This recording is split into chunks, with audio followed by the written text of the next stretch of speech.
1월 13일 월요일 정봉주 품격시대 시작합니다. 자, 첫 번째 주제는 주말 사이 열린 한중 정상회담, 그리고 트럼프의 한중일 방문, 두 가지 주제를 갖고 말씀을 나눠보도록 하겠습니다. 자, 함께 하실 두 분입니다. 신세돈 숙명여대 경제학부 교수님 자리하셨습니다. 반갑습니다. 예. 민규식 한양대 국제학대학원 중국학과 교수님 자리하셨습니다. 반갑습니다. 예. 민 교수님은 말씀 하나 가만히 계시면 다 중국 사람인 줄 알죠? 그렇게 많이 봅니다. 예. 그래서 제가 중국에서는 야, 중국에서도 이렇게 잘생긴 사람 있어? 제가 그렇게 얘기하죠. 괜히 물어봤습니다. 배웠습니다. 깔때기. 자, 일단 먼저 한중 정상회담 얘기를 먼저 좀 나눠보시죠. 예. 네. 한중 정상회담에서 크게 보면 네 가지 정도 있는 것 같아요. 예. 북핵 문제를 평화적으로 해결한다. 예. 그리고 12월 달에 베이징을 방문한다. 예. 또 하나는 북핵 관련해서 한중 전략 대화를 강화한다. 예. 네 번째는 이제 사드 배치에 관한 책임 있는 자세를 촉구한 걸로 우리가 약간 이제 생각지 않은 부분이 있었습니다. 예. 이 정도가 이번 정상회담에서 나온 것 같은데 여기서 이제 가장 중요한 게 사드 배치 문제 아니에요. 네. 예. 우리 국민들이 좀 당혹스러울 것 같아요. 다 뭐 봉합된 것처럼 3.15 정책도 발표했고, 그리고 중국과는 뭐 봉합이 된 것처럼 지난달 말에. 네. 예. 사실 이게 지금까지 1년 4개월 동안 갈등이 증폭돼 왔는데 예. 10월 31일 날 한꺼번에 이게 해결됐다고 해서 그 다음에 며칠 만에 만나가지고 예. 아무 얘기 없었던 듯 하기에는 이 시진핑도 국내 여론을 의식하지 않았나 이렇게 생각이 됩니다. 그래서 지금 우리가 뭐 사드 문제가 다시 나왔다, 봉인이 해제된 거 아니냐 뭐 이런 얘기는 또 너무 민감하게 반응하는 것이고요. 적어도 대국이라고 얘기하는 중국이 최고 지도부가 결정한 거에 대해서 다시 그거 문제를 공개적으로 얘기하지는 않을 거라고 봅니다. 그리고 이제 12월 달에 한중 정상회담을 하기 위한 몸풀기이기 때문에 약간의 기선제압용으로 준비를 좀 잘해라 하는 그런 메시지를 주려고 하지 않았는가 이렇게 됩니다. 그래서 우리가 너무 민감하게 그동안에 우리 정부가 잘못했다 이렇게 보는 것은 또다시 우리가 중국의 전략에 말릴 수 있다 이렇게 보고 있습니다. 근데 이런 얘기 분명히 했었잖아요. 청와대는 사드는 주제에 들어오지 않을 거다. 네. 그런데 느닷없이 시진핑이 언급했는데 사전 조율이 안 된 거예요, 그렇게 되면? 그거는 결과적으로 사전 준비 조율이 안 됐다고 봐야죠. 어쨌든 조율이 됐다면 안 나와야 되는데 이 사드 문제를 그 단어가 나왔고 또 역사의 시험을 감당할 수 있는 경제 정책을 해야 한다.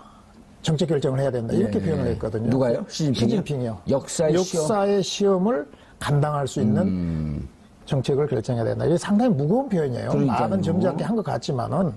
그래서 이거는 이제 앞으로 두고 보겠다는 그 10월 31일 날도 그렇게 했었습니까? 유의하겠다는 것과 일맥상통한 그런 표현인데 시진핑의 워딩으로 나왔다는 것에서 좀 무게가 차이가 있습니다. 역사의 시험을 감당할 수 있다라고 하는 것은 마치 조공 바쳤던, 그다음 우리를 침략했던 뭐 이런 뉘앙스가 좀 드는데. 그렇게도 뉘앙스로서 우리가 할 때는 약간 기분 안 좋은 표현이라고 봐야 됩니다. 알겠습니다. 이따 조금 더 자세히 말씀을 나눠보도록 하고요. 지금 그 트럼프 방한, 그러니까 방일, 방한, 방중 다 끝나긴 했지만 여전히 미국에서는 부르고 끓고 있죠.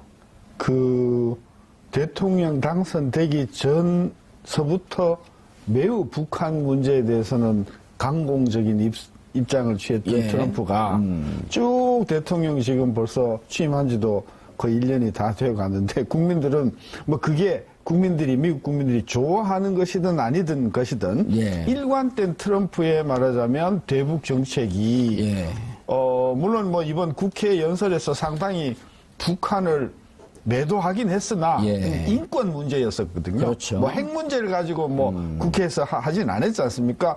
그 부분에 대해서 일단 그 미국의 언론들은 좀 점잖은 표현으로 예. 첫째 톤 많이 다운됐다. 톤 다운됐다. 예, 그 워싱턴 포스트지고 뉴욕 타임즈 같은 경우에는 상당히 화해적이다. 리콘실리아토리 제스처다. 뭐 이렇게 예. 표현했거든요. 그러니까 미국의 비판적인 언론은 상당히 조금 표현을 자제했습니다만은 거기에 달린 댓글을 보면 미국 국민들은 아주 뭐 심지어는 이번에 가서 벌벌 기었다. 포복했다. 예. 뭐 이런 표현이 있을 정도로 트럼프 정책에 대해서 앞다르고 뒤따르다. 아주 처음에는 굉장히 강력하게 뭘 할 것 같이 하더니 막상 DMZ 그 가까이 가서는 많이 바뀌었다. 이 부분에 대해서 국민들이 조금 당황해하는 것 같고 예. 전반적으로 트럼프의 대북 정책이나 북한에 대한 스탠스에 대해서 미국 국민들이 신뢰를 하지 않는 것 같아요. 상당히 좀 비판적인 것 같아요. 본인은 그것이 미치광이 전략이다. 내 패를 보이지 않기 위해서 왔다리 갔다리 한다. 이렇게 설명하고 있잖아요. 그랬죠. 근데 예. 전혀 예상치도 못했던 게 뭐냐면 북한하고 대화를 진행하고 있는 듯한 그리고 그렇죠. 그 대화를 상당히 기대하는 듯한 언급이 몇 군데 있었지 않습니까? 예. 그래서 지금도 이 대화를 진행하고 있고 그리고 이번에 이제 주지사 선거에서 아주 참패를 했거든요. 참패했죠, 공화당이요. 예. 이제 내년 11월 달에 중간 선거가 있단 말입니다. 예. 상당수의 의회 조직이 이제 교체가 될 텐데 이런 식으로 만약에 전개가 되어서 트럼프 정부가 적어도 북한 관계에 있어서 뭔가 가시적인 결과를 내지 못하면 뭐 보나마나 뻔한 것이고 재선은 말할 것도 없이 의회가 완전히 민주당에 장악이 된다고 하면 완전히 레임덕이 되는 거죠. 그렇죠. 저는 그래서 적어도 트럼프 대통령이 조만간 북한하고는 상당히 깜짝 놀랄 만한 어떤 그런 합의를 도출해야만 자기의 정치적인 입지가 그나마 서는 것 아니냐. 네. 그런 관점에서 상당히 어떤 그 가시적인 성과를 지금 추구하고 있는 것이 아닌가 하는 그런 느낌을 많이 받았어요. 경제 성적표에 대해서는 뭐 이번에 수백조를 벌어왔다라고 본인 스스로 막 자화자찬했는데 중국이 특히 많이 이제 예. 제시를 했고 일본도 상당히 많이 제시했고 우리도 많이 제시했는데 예. 우리는 주로 이제 군사 장비를 도입하는 도입하는 쪽으로 거, 그다음 현지 투자하는 거. 그렇죠. 예. 예, 뭐 현재 투자는 지난번에 방미했을 때도 제시했던 문제이기 때문에 뭐 그것은 뭐 얼마든지 기업의 판단에 따라서 할 수 있는 문제인데 이제 군사 장비를 우리가 첨단 장비를 뭐 얼마가 될지는 지금 정확하게 알려지지 않았어요.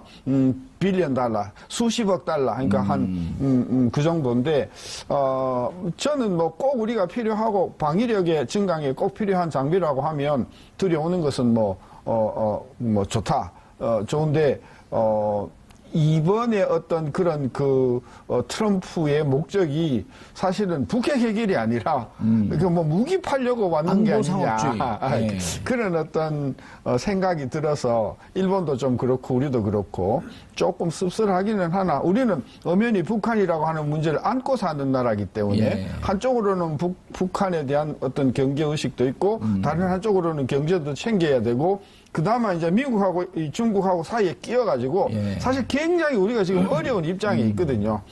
이런 어려운 입장에 있는데 계속해서 정치권에서는 심하게 비판하고 그래서 대통령이 뒷다리를 흔들고 하는 것이 관련 우리가 국가 이익 차원에서 전 조금 그러니까 신중하게 생각해야 될 부분이 있다. 저는 그렇게 보는 거죠.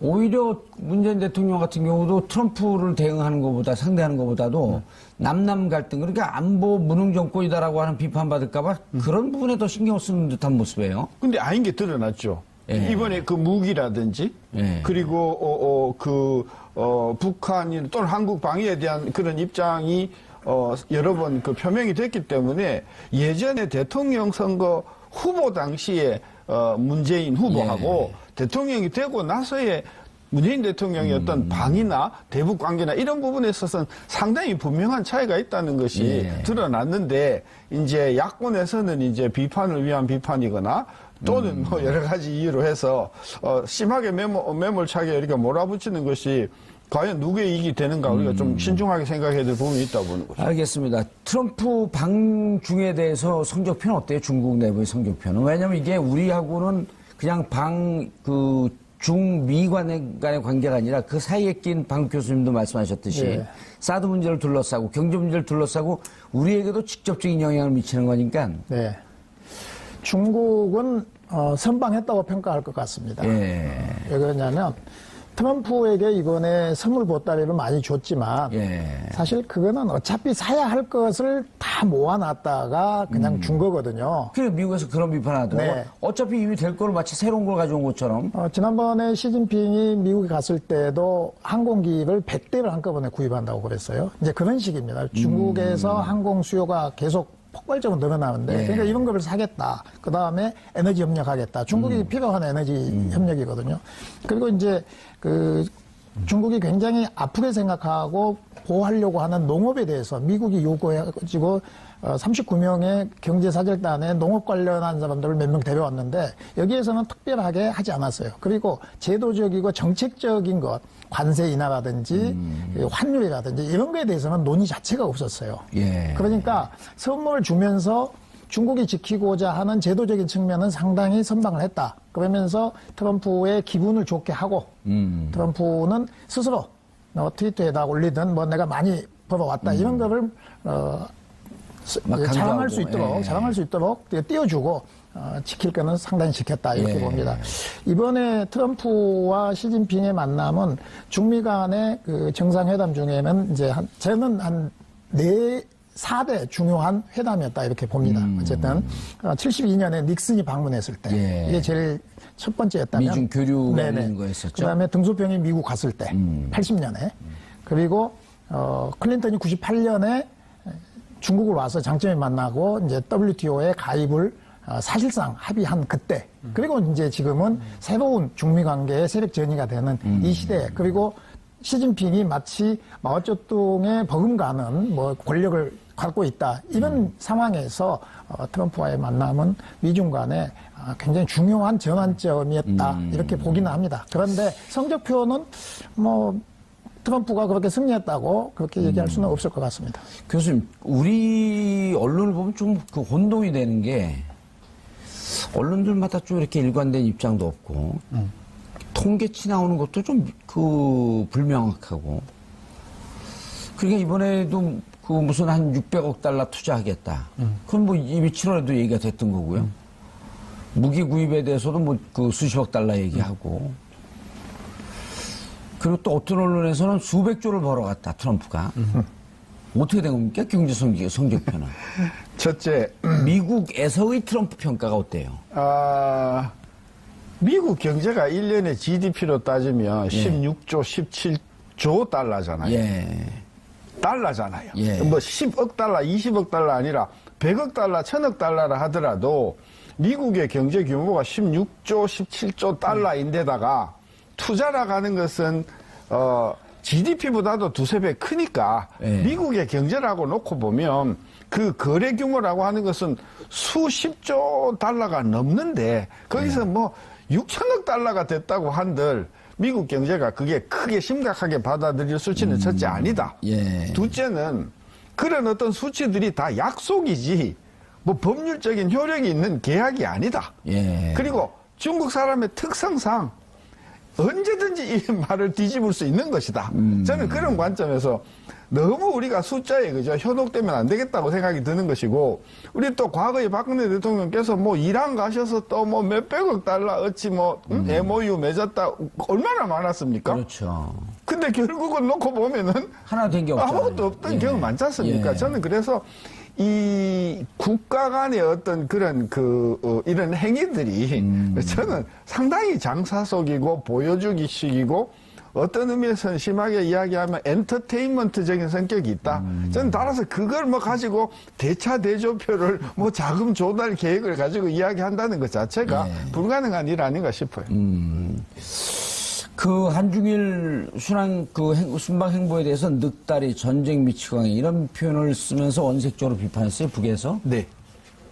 근데 보통 같으면 이제 트럼프도 조금 더 원색적으로 나오는데 이번에는 뭐 한 초등학교 1, 2학년 애들이 싸우는 것처럼 말거리 그렇죠. 잡아요, 서로. 나는 김정은에게 작고 뚱뚱하다고 하지 않는데 왜 나를 늙었다고 모욕하느냐. 뭔가 좀 지는 것 같아요, 느낌이.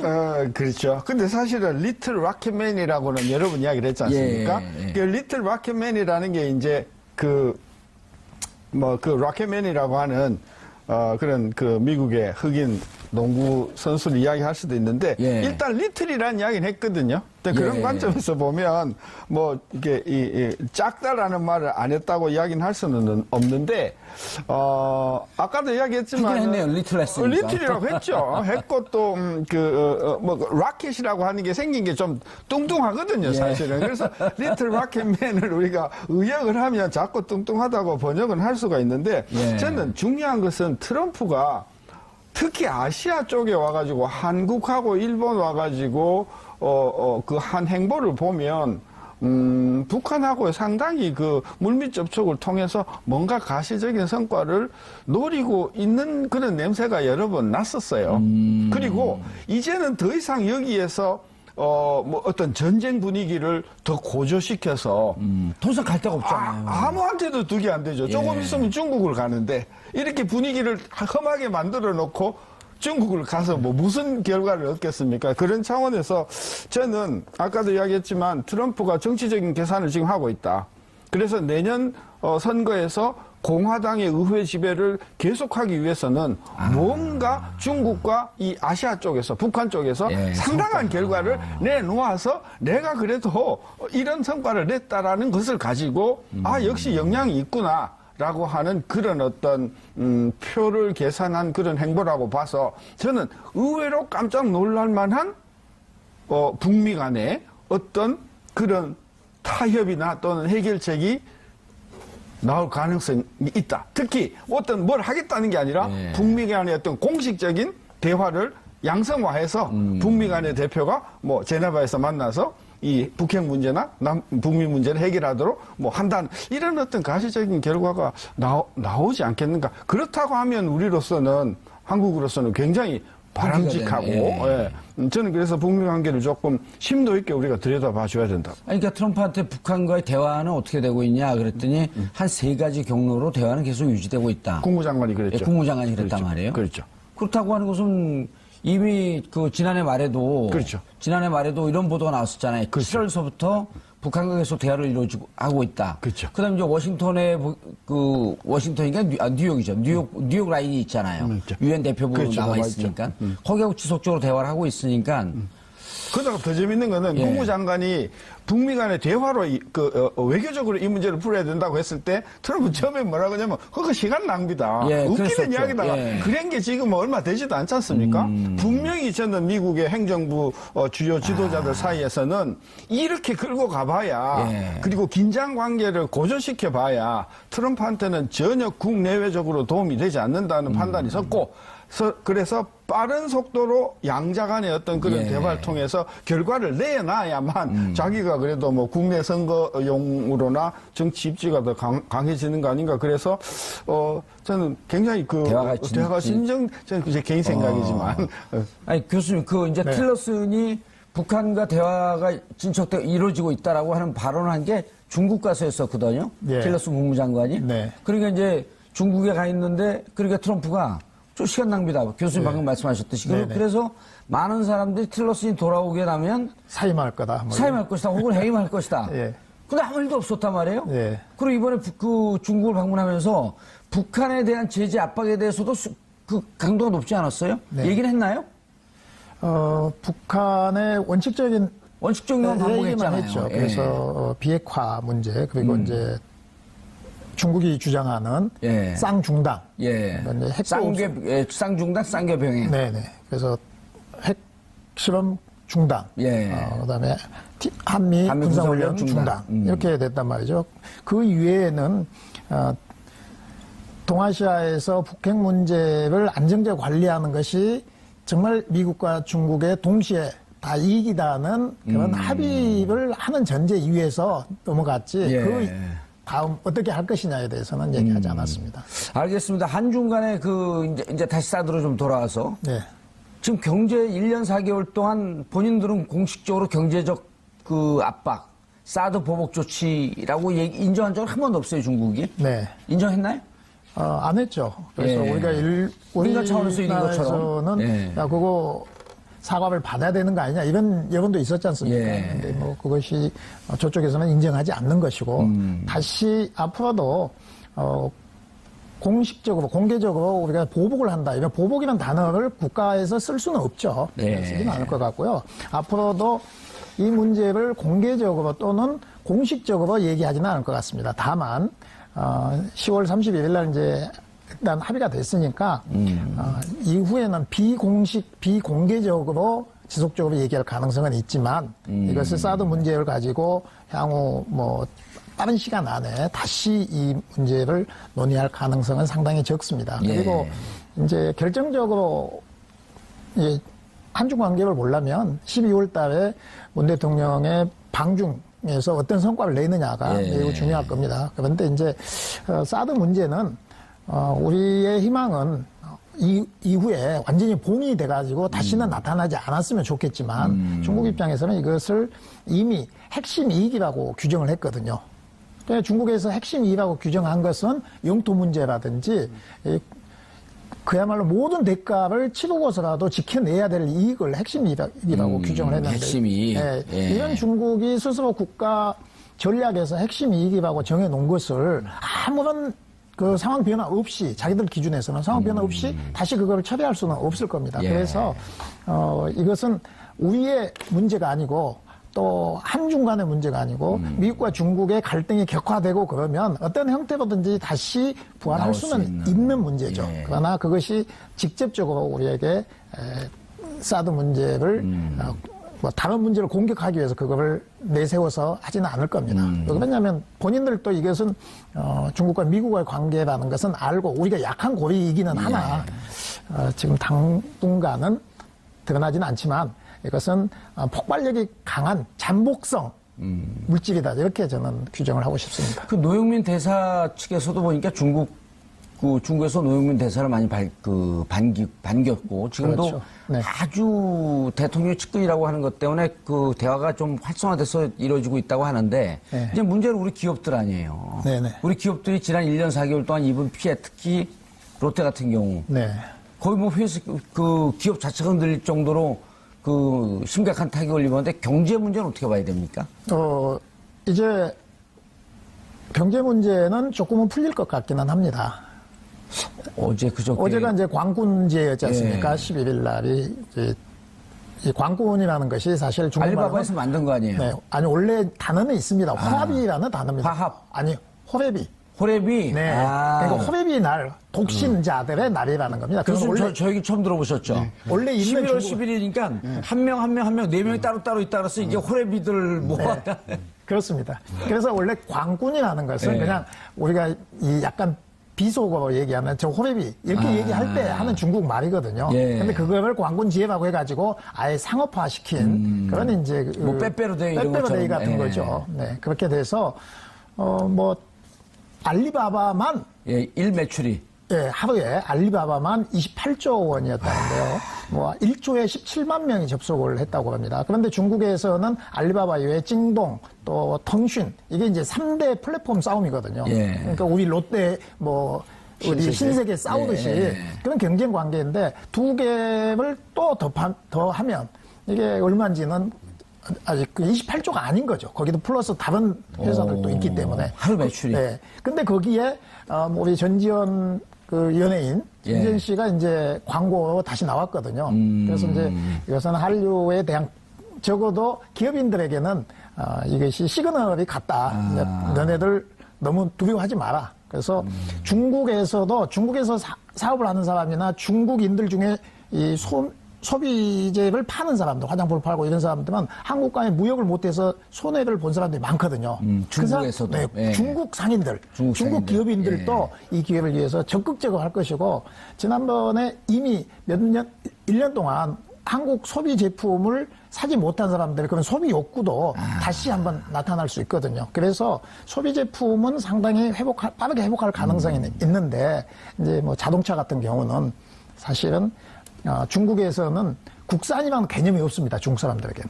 거의 세계 모든 유명 메이커하고 다 이게 공동 합작 생산을 하기 때문에 예. 그 국산이 아닌 세계 메이커와 한국의 메이커들이 어떻게 경쟁을 할 것이냐. 이 문제가 좀 더 심각한 것이죠. 좀 더. 네. 그래서 이제 풀어놔도 구조적으로 우리가 그전처럼 뭐 땅 짓고 헤엄치게식의 이런 마케팅은 이제 쉽지 않아졌다. 저는 이제 굉장히 어렵다고 봅니다. 그래서 이제 자동차도 그렇지만은 중국이 자국 산업의 그 지금 중간재 비율이 너무 높으니까 이걸 국산화한다는 것이 대전제. 메이드 인 네.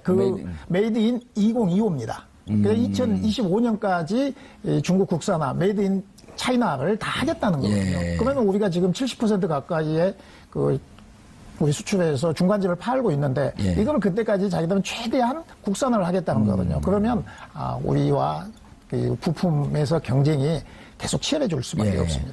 교수님, 아까 이제 북한과 미국 간의 관계가 아주 뭔가 좀 대화 무드, 느낌상으로 그렇게 들렸어요. 그 또 다른 이쪽 정치 전문가들은 3월서부터 한 5월 요때쯤 그리고 이제 4월에 또 군사훈련 키 리저브 훈련 있지 않습니까? 4월 말에 그 전에 뭔가 성과가 있지 않을까 이렇게 조심스럽게 예측하는 분들도 있는데 궁금한 게 우리 정부에서 미국 측에다 빨대를 대고 어떻게 진행되고 있는지 파악을 해야 될 거 아니에요. 그렇죠. 전혀 파악을 못하고 안 되나요? 모르죠. 국정원이 그 역할을 해야 할 텐데 그 국정원이 그동안에 해온 족적을 보면 네. 저는 제 기능을 참 못한다 이제 그런 생각이 들고 그 아까 우리 중국 말씀드렸는데 사실 자동차 같은 경우를 보면 이번 사드 사태가 2016년 7월서부터 불거졌지 않습니까? 근데 사실 중국의 대자동차 수출은 그 이미 1년 이전 전서부터 계속 줄고 있었어요. 그러니까 아까 중국도 언제까지나 한국에서 원료 수입해가지고 가공해서 수출 못한다. 결국은 우리도 결국은 세계를 제패하려면 기술력을 가져야 되는데 그 핵심 장애물이 한국과 일본이라는 걸 잘 알지 않습니까? 그러니까 중국도 아주 마음 먹고 한국의 기술력과 일본의 기술력을 따라잡으려고 생각하고 있던 차에 이제 이 사건이 터졌기 때문에 사드가 저는 아주 빠른 속도로 회복이 되지도 않을 거라고 생각하지만 왜냐면 아까 핵심 이익이라고 그 생각은 이미 사드 문제가 불거지기 전서부터 중국의 입장은 너무나 강경했다는 게 분명했었거든요. 근데 그거를 이제 박근혜 정부가 계속해서 그러다가 이제 핵실험하니까 그냥 화나갖고 이렇게 돼버리는 상황이거든요. 그렇죠. 그런 관점에서 보면 저는 중국은 이 사드 문제로 굉장히 오랫동안 저는 물고 늘어질 것이라고 보고 또 한쪽으로는 경쟁적으로 기술적으로 한국을 능가해야 된다고 보기 때문에 한중 관계에서의 경제적인 그 시대는 이미 지나갔다. 따라서 이제 우리가 남방으로 틀어야 된다. 저는 그런 차원에서의 현 정부의 그 어떤 무역의 방점을 방향을 트는 것은 심하게 얘기하면 조금 늦었다. 진작에 우리가 그렇게 갔어야 되는 부분이 있고 신남방 정책이라는 게 조금 더 빨리 진행이 됐었어야 그랬었어야 되고 실제로 지금 그 아시안 동남아시안 수출은 중국을 능가했습니다. 지금 벌써 이제 홍콩을 넣냐 어디에 넣냐에 따라서 달라지긴 하나 지금 이미 세계 우리나라의 최고의 무역 상대국은 중국이 아니고 이미 홍콩을 포함하는 동남아시아 국가가 지금 넘버 1위 이미 됐어요. 그럼 무역 전체 무역에서 차지하는 비중이 24~5%가 이미 넘어갔죠. 동남아에 대한 수출이. 그러니까 이미 우리는 기업들은 이미 정치적으로 신남방을 선언하기 전에 이미 오래전서부터 신남방을 선언했기 때문에 중국이 지금 어느 정도 되죠? 22%. 22. 예, 22% 정도 되죠. 한때는 25% 넘어갔는데 그랬었죠. 최근에 많이 줄어가지고. 저기 나오네요. 중국이 2016 22.4. 전부 도표 잘못 나온 것 같은데 아세안이 13.2가 나왔는데요. 그런가요? 예. 그러니까 저기다 홍콩하고 아세안은 세계 경제에서 성장 속도가 가장 빠른 지역입니다. 빠르죠. 그리고 가장 역동성이 있는 지역이기 때문에 우리가 아세안으로 간다는 것은 너무나 자명한 일이고요. 뭐 세계 각국이 이제 또 아세안으로 올 거 아닙니까? 한때 중국을 세계 공장이라고 했다가 세계 시장으로 했는데 지금 아세안도 마찬가지거든요. 세계 공장이라는 개념에서 역시 아세안도 이제 시장으로서 가치가 커져 가고 있기 때문에 뭐 그렇게 가는 건 당연한 거죠. 아니 아세안은 이제 여러 국가를 묶은 건데 10개 국가죠. 저기 보니까 지금 홍콩이 중국으로 들어가 있는 것 같아요. 그런 게 홍콩도 있고 홍콩 거기서 이제 우리 물건을 수입하고 또 다른 데로 주로 중개무역이긴 하나. 중개무역. 그래도 우리나라의 그 5대 교역국 중에 홍콩이 항상 들어가고요. 그 중국에다가 홍콩을 넣냐, 홍콩을 동남아로 넣냐에 따라서 5대 무역 상대국이니까 상당히 비중이 휩쓸려져 있을 수 있죠. 일견 드는 생각이 중국은 무역과 경제가 밀접하게 연관이 돼도 항상 정치적인 문제가 백그라운드에 있지 않습니까? 네. 이미 2021세기 들어서자마자 이른바 이제 뭐 있었죠? 그 우리 교과서 왜곡 때문에 문제가 됐었던 동북공정. 동북공정. 네네. 그래갖고 자기들의 속국이었다라고 하는 계속 강조하고 관계 토대한 흔적도 자기들의 흔적으로 둔갑시키고 네. 이런 문제가 늘 있는데 남방 정책 그러니까 베트남, 뭐 라오스, 그다음 인도네시아, 말레이시아 이쪽은 정치적 문제가 없을 것 같은 안전함이 좀 들어요. 그렇죠. 우리 지리적으로도 멀리 떨어져 있고 예. 또 그렇게 강대국이 없기 때문에 아세안은 10개의 나라가 모아놓은 거기 때문에 단일 국가로서는 그렇게 큰 힘을 가지고 있지 근데 않죠. 인도네시아 같은 경우는 2억 5천만이 넘더라고요, 인구가. 앞으로는 그 성장 잠재력으로 보면 대단히 큰 예. 거라고 볼 수는 있죠. 그리고 인종적으로 보면 예. 그쪽 지역에 상당히 많은 중국계 인구들이 화교 자본들이 뭐 말레이시아, 뭐 인도네시아 할 것 없이 실질적으로 동남아의 그 가장하고 경제를 있잖아요. 움직이고 있는 세력들은 중국계라고 봐야 되죠. 그러니까 예. 사실은 뭐 정치적으로는 중립을 선언하기도 하고 하지만 예. 또 인종적으로나 종교적으로는 중국하고 상당히 거리가 있긴 하지만은 동남아시아로서는 가장 가깝게 느끼는 게 어디냐 아무래도 중국이죠. 예. 그러니까 그래서 우리가 남방 정책으로 그쪽을 뚫고 들어가기가 만만치가 않은 이유가 중국하고 또는 대만하고 중국 관련이 기업들이 돼서 들어오니까. 그래서 예. 그 만만치 않다는 거죠. 그리고 중국은 이미 2002년에 아세안하고 WTO를 체결을 해가지고 10년 후에 개방한다. 이거를 벌써 지금부터 15년 전에 결정을 했던 나라예요. 우리는 지금 안 맺어져 있나? 아세안하고 우리도 또 우리하고 FTA 맺어져 있죠. FTA 요. 네, 맺어져 있죠. 근데 중국이 FTA를 가장 먼저 맺은 나라가 바로 남쪽이죠. 예. 그리고 중국 입장에서는 사실 미국이 포위하고 있는 것 중에 가장 미국이 약한 고리가 또 남쪽이에요. 그래서 남쪽을 그렇게 아세안 국가를 중시하고 경제적으로도 중국과 아세안에는 서로 보완적인 관계거든요. 그래서 오래전부터 이 광저우를 중심으로 해서 이 대아세안 정책을 아주 심도 있게 추진해 온 것이 지금 중국입니다. 예. 결국은 우리가 지금 아세안으로 간다. 이것은 다시 중국과 아세안에서 치열한 경쟁을 할 수밖에 없다. 또 이런 의미라고 봐야 됩니다. 교수님, 그 아세안에서 이제 그 아세안 에서 가장 큰 경제 규모를 갖고 있는 나라가 싱가포르 아니에요? 싱가포르 이칸유 같은 경우도 중국 이민자고. GDP로 보면 오히려 인도네시아가 더 클지 그렇죠. 몰라요. 예. 1인당으로 보면 싱가포르가 제일 높지만 5만 달러가 넘더라고요, 거기는. 7만 가까이 되죠. 근데 이제 워낙 작은 나라이기 때문에. 예. 근데 저는 이제 우리가 동남아 정책을 그러니까 조심해야 될 부분이 뭐냐 하면 우리가 세계 시장으로 진출을 하고 미국, 일본, 유럽과 경쟁을 하려면 정말 기술력이 있고 정말 경쟁력이 있는 소위 탑 퀄리티 제품으로 가야 된단 말이죠. 예. 근데 그것을 접고 조금 말랑말랑하고 조금 쉽고 오히려 중국보다 더 쉬운 시장이라고 생각해가지고 우리가 동남아를 하나의 돌파구로 잡는 것은 그래서 매우 위험한 전략일 수 있다는 것이죠. 저는 왜요? 그래서 왜냐하면 예.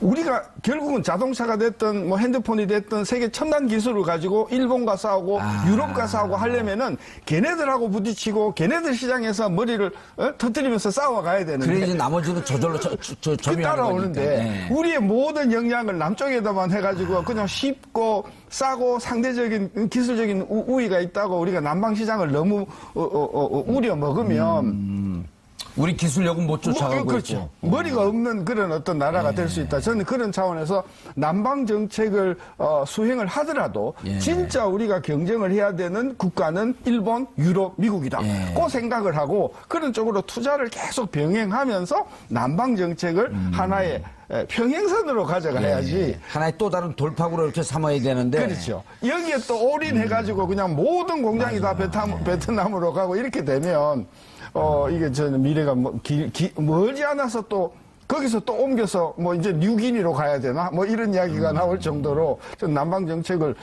찬성을 하면서도 우리 궁극 목적은 우리는 일본하고 경쟁해야 되고 유럽하고 경쟁해야 된다. 그런 면에서 우리 대한민국의 리딩 그룹들이 예. 계속해서 그 R&D 투자를 하면서 예. 기술 경쟁력을 살리는 노력을 더 하면서 사이드 잡으로 난방을 해야지 예. 난방 정책이 저는 경제 돌파구 되는 정책 매우 위험하다고 봅니다. 알겠습니다. 아무래도 그래도 그 이제 남북 관계가 개선이 되면 경제적으로도 이제 뭐 그 많은 탈출구가 모색이 될 텐데 중국의 대북 입장은 여전히 뭐 미국은 계속 압박을 가하라고 하지만 네. 근데 적당히 가하는 척하고 지금 이제 시진핑 체제가 2기 체제가 안정이 안정이 됐죠. 됐지만 예. 아직 그 대외 정책이 구체적으로 나온 건 아니거든요.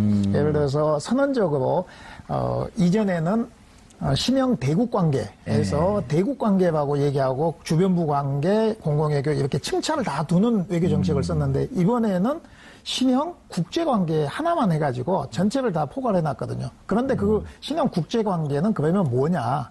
여기에 대해서는 아직은 분명치가 않습니다. 내년 3월 달에 19차 3중 전회가 나오면 보통 이제 3월 달에 그 5년의 마스터 플랜이 나오거든요. 그렇게 되면은 중국의 방향을 좀 더 확실히 알 것 같습니다. 예. 그래서 지금 논한다는 것은 다들 그냥 추측일 뿐이기 때문에 국가주석 재선까지만 가능하잖아요. 그 네. 규정을 바꿀까요? 삼선까지 가능하고.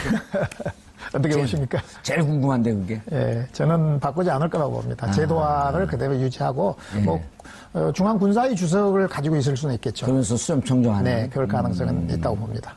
중앙군사. 근데 그 중국이 세계 리더 국가가 되기 위해서 소프트 파워가 가장 약한데 이거를 강화해야 된다는 지상 목표가 있거든요. 근데 그것을 제도화 예를 들어서 그런 제도를 무너뜨려 버리면 중국은 더 이상 세계 지도 국가가 안 된다 이거를 너무나 잘 알고 있기 때문에 좀 다른 방식으로 시진핑의 권력을 유지할 것이다 이렇게 봅니다. 알겠습니다. 교수님, 그러면 이제 그 아세안에 대해서도 뭐 이해가 됐어요. 그 미국 갖고 삼성 핸드폰이 갤럭시가 아이폰하고 경쟁하면서 끊임없이 기술력을 향상시켜야 되는데 그렇죠. 인도네시아 가면은 그 아이폰하고 경쟁보다 인도네시아 그 토종 브랜드하고 경쟁하면 쉽거든요. 쉽죠. 근데 이제 막 2, 3년 지나면 걔들이 또 따라오고. 그렇죠. 초창기 중국의 모습이란 말이에요. 똑같죠. 네. 그런데 그러니까, 이제 예. 어쨌든 근데 이 경제 문제 이런 것도 방금 말씀드렸듯이 남북 관계가 중요한데 양축을 이렇게 다 봐야 되지 않나요? 북한과 미국이 급격하게 이렇게 관계 개선될 가능성에 대비해서. 그건 그거고. 예. 그리고 한중 관계나 뭐 사드 문제를 포함해서 한중 관계는 한중 관계고 한중 관계고. 경제는 경제다. 예. 전 그래서 자꾸 뭐 다른 나라 보고 정경분리하자고 이야기할 것이 아니라 예. 우리야말로 진짜 정경분리를 해야 된다. 다시 말하면 정치는 정치대로 가고 외교는 외교대로 가고 예. 대한민국의 5년 뒤, 10년 뒤를 이끌고 갈 예. 사람이 누구냐는 거죠. 문재인 대통령 아니거든요. 한국의 기업이란 말입니다. 그런데 한국의 기업 중에서도 이미 삼성이나 현대차와 같은 초인류 기업들은 이미 거의 뭐 한계 도달했단 말이죠. 예. 그 자동차 같은 경우만 해도 지금 뭐 친환경 차들이 계속 나와야 그렇죠. 되지 않습니까? 예. 그런 관점에서 국가가 총 역량을 동원해서 차세대 산업, 차세대 기술, 차세대 어떤 부문에 대해서 여야가 앞에서 저는 지원해줘서 5년 뒤, 10년 뒤에 정말 대한민국을 세계에 내놓는 어떤 그런 어떤 노력들이 이번에 뭐 중소기업 뭡니까 벤처 부분가요?를 통해서 빨리 저는 정착이 돼야 된다고 보거든요. 그래서 그 정치 문제는 정치 문제고 또 정치 문제는 우리 스스로가 할 수 없는 부분이 많잖아요. 그렇죠. 예. 그러니까 우리 경제는 그러지 않잖아요. 저는 그래서 경제 부분에 있어서만은 여야가 전부 손을 합쳐서 정말 대한민국의 5년 뒤, 10년 뒤를 담보할 수 있는 이런 그 분야에 뭐가 필요하냐 이런 부분을 좀 머리를 맞대고 좀 대안을 좀 내줘야 되는 저는 그런 생각이에요. 알겠습니다. 두 분 감사합니다. 인사하시고요. 네, 감사합니다. 감사합니다. 정비 품격 시대 두 번째 주제는 이명박 전 대통령의 입장 표명입니다. 함께 하실 두 분 모셨습니다. 이지아 변호사님, 네, 인사하시고요. 안녕하세요. 예, 그리고 장윤성 기자님 나오셨습니다. 네, 안녕하세요. 자, 시청자 여러분들께서도 샵 5400으로 다양한 의견 문자로 보내주시기 바라겠습니다. 지금 이 순간 페이스북 라이브로도 시청하실 수 있습니다. 이지아 변호사님, 네. 오늘 왜 나오셨어요? 불러줘서 나. 딱 끝나면 이렇게 얘기를 자동으로 딱 발사를 하셔야지. 예? 네. 나 이걸 빼놓고 있었고 저기서 뭐라는 게 아니라 이명박 전 대통령이 계속 귀를 후비고 있었어요. 이명박 전 대통령이 언제 구속될 것인가를 예측해달라는 취지로 그거 열 오늘 번도- 드디어 이도사. 아니 10번도 더 예측했는데 다 맞았어요. 진짜요? 네. 근데 언제? 사람들이 몰라. 관심이 없어. 난 12월 10일로 찍었거든요. 어떠세요? 12월 10일? 네. 원래 이제 12월 연말 안에는 뭐 구속될 것이다고 예측을 저도 하고 많은 사람들이 했었는데 달라졌죠? 12일 날 뭐 인터뷰 기자회견하면서 발행이 나가면서 기자회견하면서 구속 시기가 좀 앞당겨진 게 아닌가 하는 생각이 듭니다. 12일 날 저 출구하는 거 일요일 날 보면서 출국하면서 출국하면서 본인은 뭐 감정 풀이고 이것은 뭐 정치 보복이라고 이야기를 했는데 국민들은 아마 분통이 터졌을 것 같고요. 저 사진 좋아요.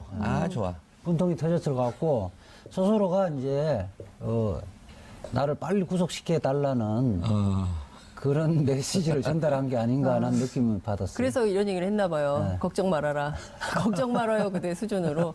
일정대로 돌아올 테니 안 돌아올 거라고 생각하지 말아라. 아니 이분 얘기한 거 한번 좀 보시죠. 네. 발행축제 한 국가를 건설하고 번영하는 것은 매우 어렵다. 그러나 파괴하고 쇠퇴하는 것은 쉽다. 바이미 자기가 했다 이런 거죠. 해본 사람이 아는 것처럼 뭐 새로운 정보가 들어서 오히려 모든 분야의 갈등과 분열이 깊어졌다는데 저는 많은 걱정을 하고 있습니다. 저런 얘기를- 15% 동의. 그래요? 예, 15% 동의하고 있죠. 동의가 안 되는데. 우리가 외교 안보 위기를 맞고 있다. 북한과의 관계를 끊어서 그렇습니다. 그렇죠? 5.23 조치. 2009년인가요? 2009년 5.23 조치죠. 예. 김왕숙 씨인가 누군가요? 김왕자 씨. 김왕자 씨. 피살 피고 사건. 이런 가운데 군의 조직이나 정보기관의 조직이 무차별적으로 불공정하게 달아지는 것은 우리 안보를 더욱 위태롭게 만든다. 댓글을 달아야 되는데 댓글을 못 달게 하니까 불공정하게 다뤄진다고 보는 거예요. 군의 조직이나 정보기관이 조직이 무차별적으로 불공정하게 다뤄지는 것. 자기 때처럼 이렇게 댓글 달고 이런 거 해야 되거든요. 해킹하고 민간인 사찰하고. 근데 지금 뭐 하고 있는 거냐? 왜 간첩을 잡냐? 그러니까 지금 보면 이명박 전 대통령이 얼마나 내가 쫄았나. 심정적으로 얼마나 지금 힘든지를 역설적으로 드러내는 표현이 굉장히 많았다고 보고요.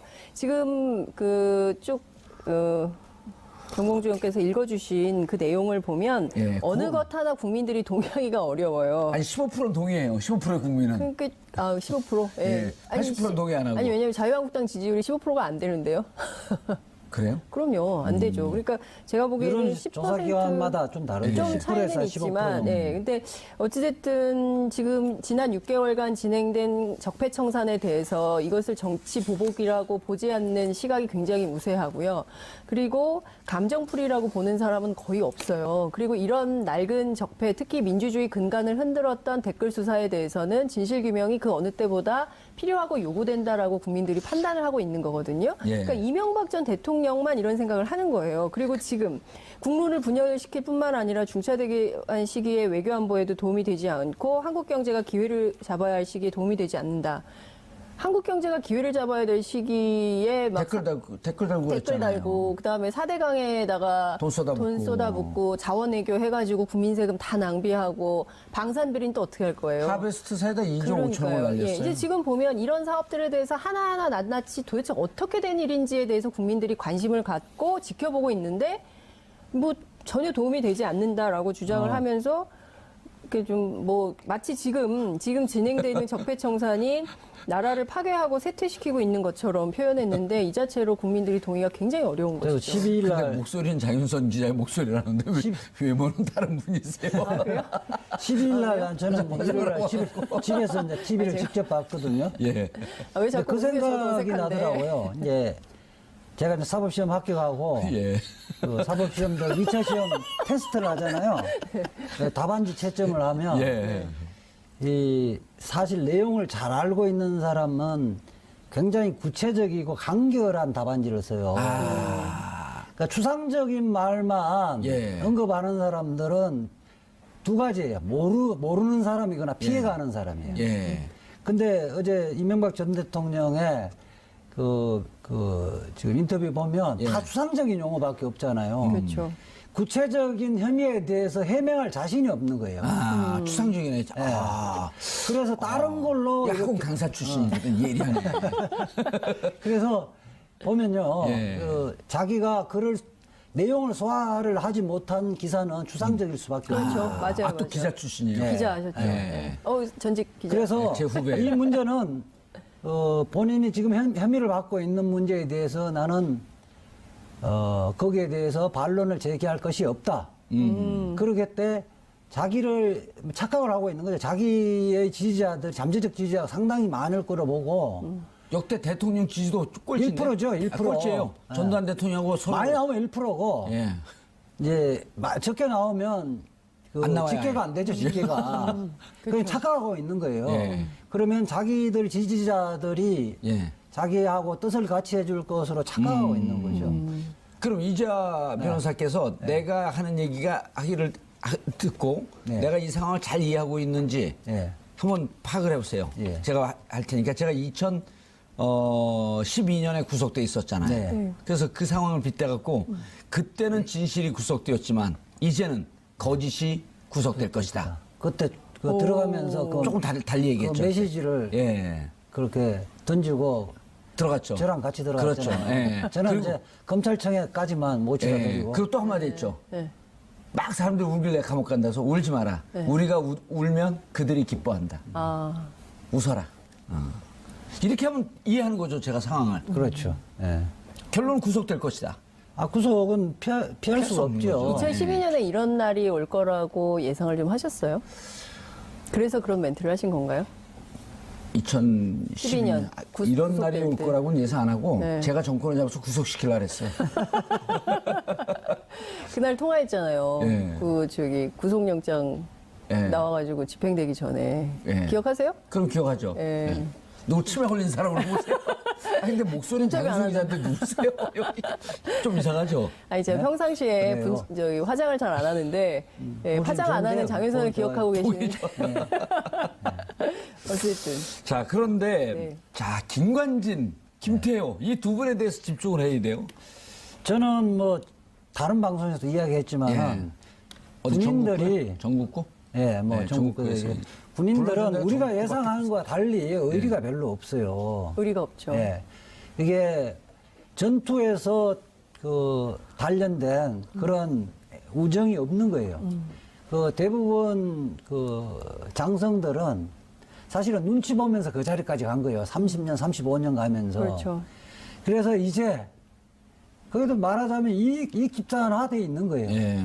그래서 더 이상 자기에게 줄 서서 나올 것이 없으면 예. 바로 자기를 살기 위한 국리를 한다는 거예요. 저는 최근에 재판 통해서 뼈저리게 느꼈습니다. 예. 아니, 그러니까 왜냐면 군 장성 그러니까요. 변호했거든요. 아니, 근데 그 국민들께서 제일 황당해하는 게 남재준 예. 그 원장도 그렇고, 예. 그리고 또 누굽니까 지금 이 김관진 예. 장관도 그렇고, 그 포토라인에서는 굉장히 의연한 당당한 남들이 군인처럼. 이랬잖아.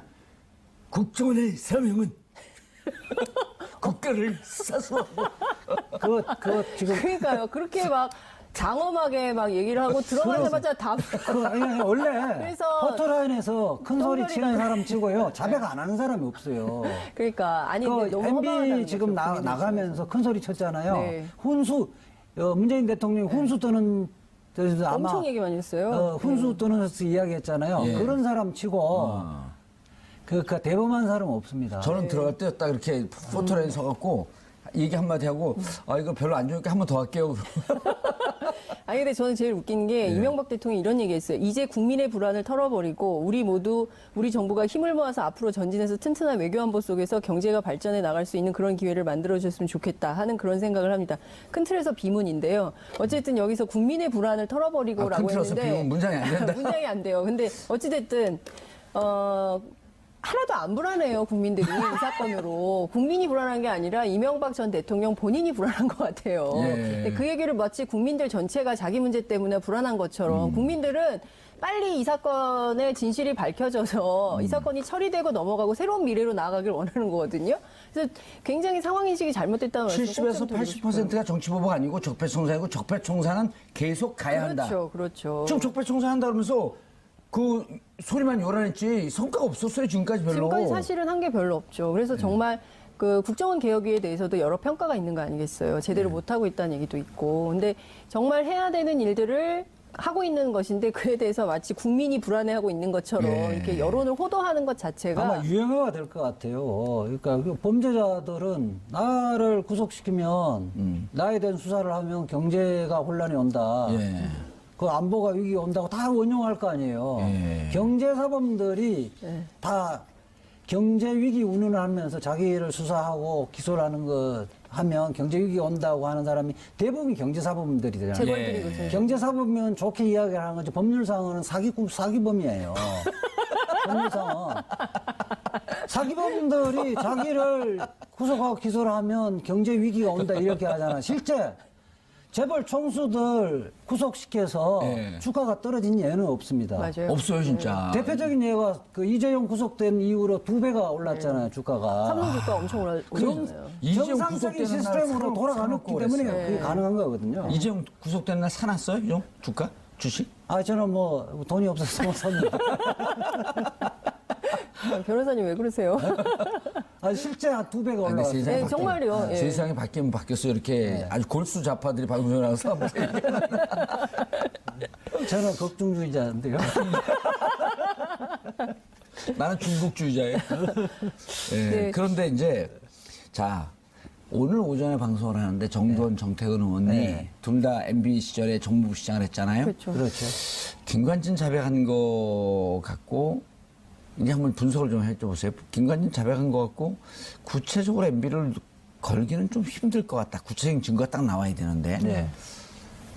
그래서 사실상 좀 어렵지 않겠냐 구속시키는 게 이렇게 이제 두 분이 분석을 하고 또 이제 그 박범계 의원은 이번에 그 판사 출신 아니에요? 그리고 쭉 그 국정감사 할 때 자료 낸 거 그리고 또 이제 제가 개인적으로 그 문의하고 이렇게 보면은 사드에서 결정적인 게 나올 것 같다. 사드에서. 네. 그래요. 그래서 왜 그러냐 그랬더니 사드가 140억 돌려받는 와중에 청와대와 LA 총영사를 동원한 것은 이것은 완전한 범죄 행위다. 사드라니. 사드예요? 아니 다스. 다스 얘기하는 사드가 왜 여기서 사드가 다스겠죠, 예, 다스. 다스. 네. 그리고 또 이제 이거를 오래전서부터 취재했던 하호영 기자와 최강 변호사는 무슨 얘기냐. 사이버에서 터진다. 그래서 조금씩 틀려요.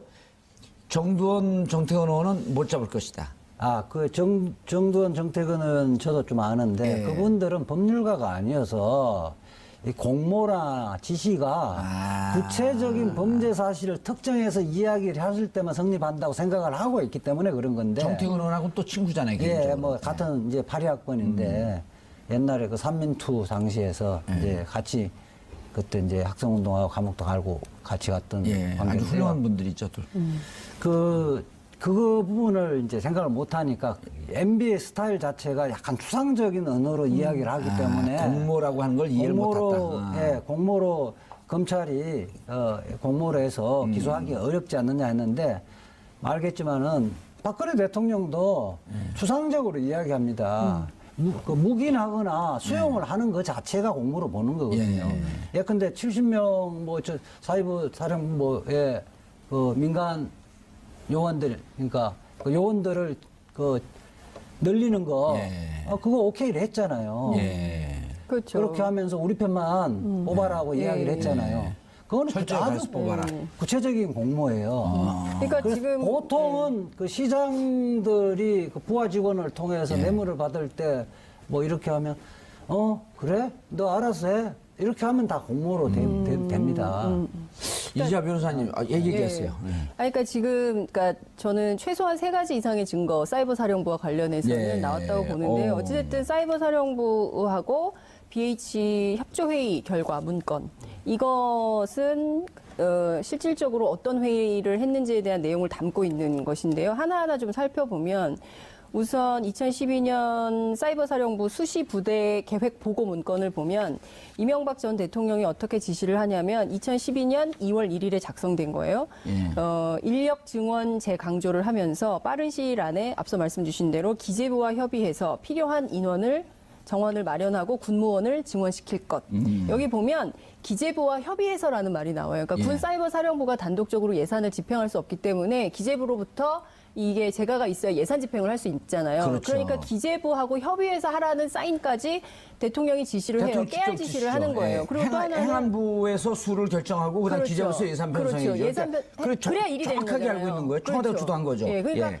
일이 되게 대통령이 다리를 놓아준 거죠. 자, 그러니까 예산 편성은 기재부가 해. 그리고 니네들은 집행을 해. 라고 해서 대통령의 지시하에 이런 활동이 진행이 된 거고요. 앞서 이 변호사님 말씀 주신 대로 2012년 7월 사이버사령부의 그 내부 문건을 보면 우리 사람을 철저하게 가려 뽑아야 한다라는 내용의 VIP 강조 사항, VIP 강조 사항이라고 적혀 있는 문건이 또 나오는 거예요. 예. 그러니까 이런 내용들이 하나 다 밝혀지고 있기 때문에 이 문건만 가지고도 당시에 이런 걸 왜 했는지에 대해서 조사를 해야 되는 거죠. 근데 언론에 공표가 지금 안 됐지만은 지금 뭐 국방부 장관만 자백한 거로 돼 있지만 국방부 장관이 자백하기 전에는 그 밑에 대대 요원들, 그 부대 요원들, 그 다음에 팀장, 그 밑에부터 차근차근 밟아와서 임관빈 정책실장을 구속시켰잖아요. 네. 그렇죠. 정책실장, 국방부 장관까지 사실은 진술이 지금 한 사람만 있는 게 아니라 수십 명이 있는 거예요. 수십 명과 그에 부합하는 증거, 물증이 있는 거거든. 예. 더 이상 조사할 증거는 필요 이제 없어요. 유명한 얘기 있잖아요. 차고 넘치는 거죠. 차고도 넘친다. 차고 넘치기 때문에 더 이상 뭐 이걸 기소 여부는 제 범죄의 소명 문제는 이제 거론할 것은 없고 그다음에 저는 답이 이동관 전 홍보수석의 워딩에서 답을 찾을 수 있는 거예요. 아주 예리한 또 이지아 변호사 어떻게? 그걸 보면 뭐 그 이야기 했잖아요. 그 댓글 단 것 중에 0.9%. 0.45%의 진실. 그거는 구체적으로 그 부분을 갖고 이제 이야기하는 건데 그게 안 했다는 것이 아니라 하긴 했는데 0.9%가 되지 않지 않느냐. 1%도 안 된다. 그 다음에 재판에서는 그 반에 0.45%밖에 인정하지 않았지 않느냐. 이 논리로 가는 거거든요. 이제 그 뭐냐면 기본적인 거는 부인할 수 없다. 하긴 했다. 했는데 그 중에 0.45% 갖고 조금만. 그거 갖고 뭘 문제 삼느냐. 근데 그러면 50년 동안 쭉 평범하게 살다가 예컨대 살인을 한다든지 절도를 한다든지 이렇게 하면 내 인생에 50년 동안 0.001% 10분 동안 범죄 행위를 한 거 왜 문제 삼느냐고 똑같은 거죠. 이 변호사 법률가들 이렇게 예를 들더라고. 그러니까 그 아침에 말씀하신 대로 그 칼. 칼로 맨날 요리하다가 누가 앞에서 푹 찔러갖고 죽였어요. 그건 0.001%거든. 그렇죠. 그 이야기거든요. 조금밖에 칼을 여기도 안 썼는데 왜 이게 범죄가 되느냐. 그 이야기는 지금 전 정무수석, 그러니까 홍보수석의 이야기는 이미 그 자체를 봉인하기는 어렵다는 거예요. 죄는 인정을 하되 조금밖에 안 되니까 조금만 살려주세요. 좀 봐달라 이런 거예요? 아니, 그 프로테지를 갖고 프로테지가 이제 그러니까 99%는 정상적인 활동을 했기에 정상적인 활동을 취급해야 되는 게 아니냐. 그러니까 기자들이 보기에는 이런 거예요. 그러면 0.45%의 진실은 진실이 아니란 얘기냐는 거예요. 그러니까 그거는 그러면 책임질 일이 없는 거냐. 당연히 0.45%가 아니라 말씀 주신 대로 0.0001%라도 일말의 책임이 있으면 그에 대한 법률적, 도덕적, 그리고 정치적 책임을 짓는 게 전직 대통령으로서 당연히 해야 될 도리이자 의무인 것이지, 야 0.45%밖에 안 되는 그거 문제 삼지 마라고 얘기하는 것 자체가 굉장히 무책임한 태도라는 아니, 거죠. 묻지마 살인범 이런 거 있잖아요. 연쇄살인범 이런 사람들이 매일 살인을 하는 게 아니에요. 1년에 한두 번씩 살인을 하는 거예요. 나 매일 살인한 게 아니에요. 1년에 한두 번 살인한 거 갖고 뭘 문제 삼느냐고 똑같은 거죠.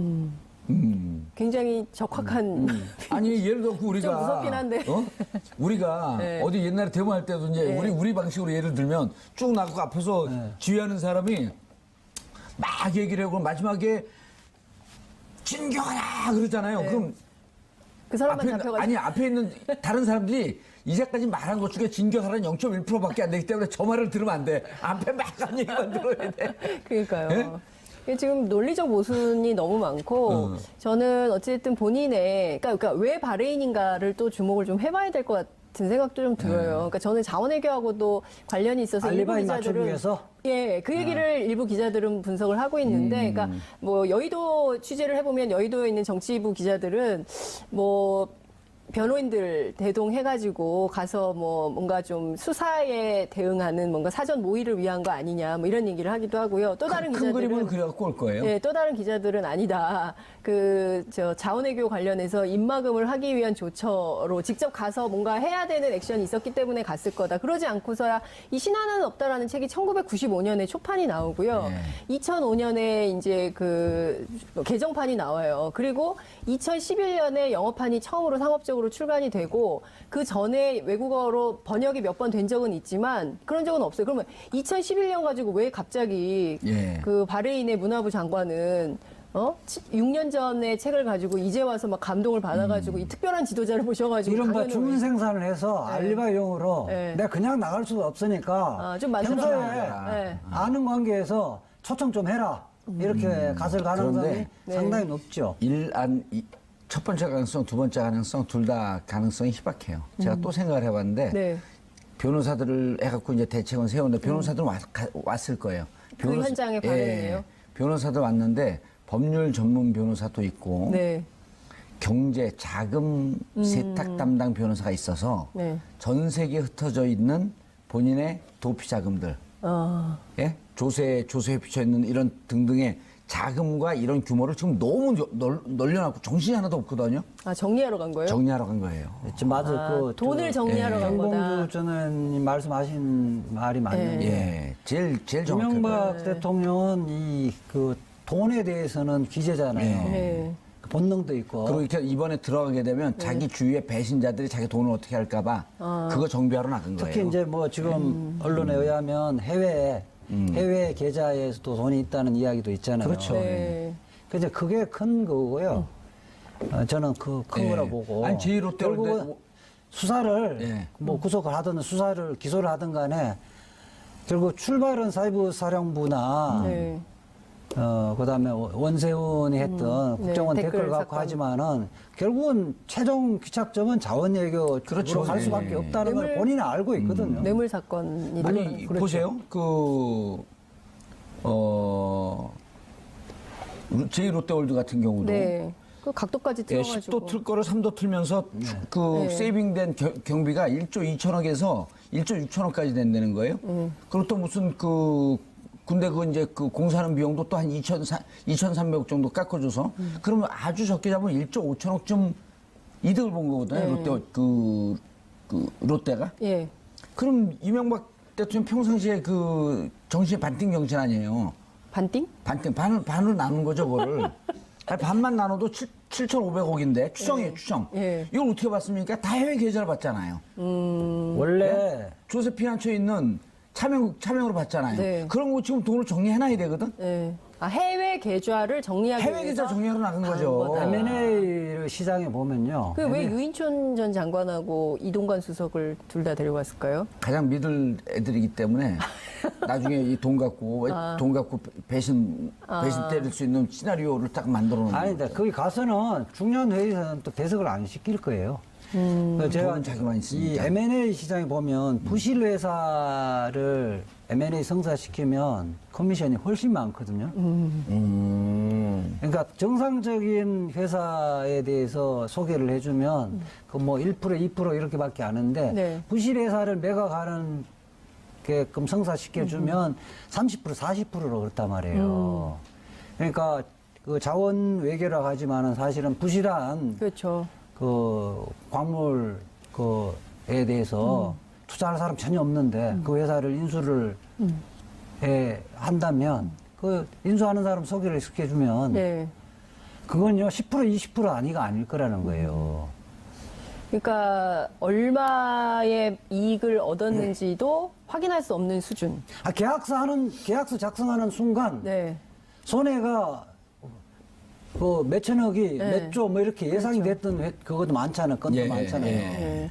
그런 거는 하베스트사 같은 경우 대표적인 대표적인 거죠. 거죠. 2조 5천억을 날렸잖아요. 네. 국민 세금입니다. 1달러짜리 회사를. 그러니까 그거는 계약을 하면서도 알고 계약을 하는 거잖아요. 아이 그거는 계약하고 돈을 빼돌려서 네. 그 돈을 먹기 위한 계약밖에 안 됐었던 거예요. 그렇게밖에 생각할 수밖에 예? 없죠. 그러니까 정말 국민 세금을 가지고 자신의 이익을 취한 것이 정말 0.45% 드러난다면 국민 세금이라면 체감이 없다니까요. 우리 돈? 내 돈? 장 기자님 돈, 내 돈 이자면 우리 지금 발에는 가까이 돈 내놓으라고. 우리가 한다고 뭐 내줄 사람은 아니니까요. 예. 아니 걱정 말라 그랬어요. 자제하시죠. 온다고. 아 그랬어요. 그 얘기 됐어요. 안 걱정 들어온 거 말라고. 아니냐 이렇게 예, 물어봤더니 예, 걱정 말라고 일정대로 돌아올 거라고. 돌아오고 오실 겁니다. 네. 왜냐하면 여기 국내에도 국내에도 돈이 이것저것 많기 때문에. 자금들이 많아서 네. 다스도 완전히 해결된 건 아니잖아요. 예.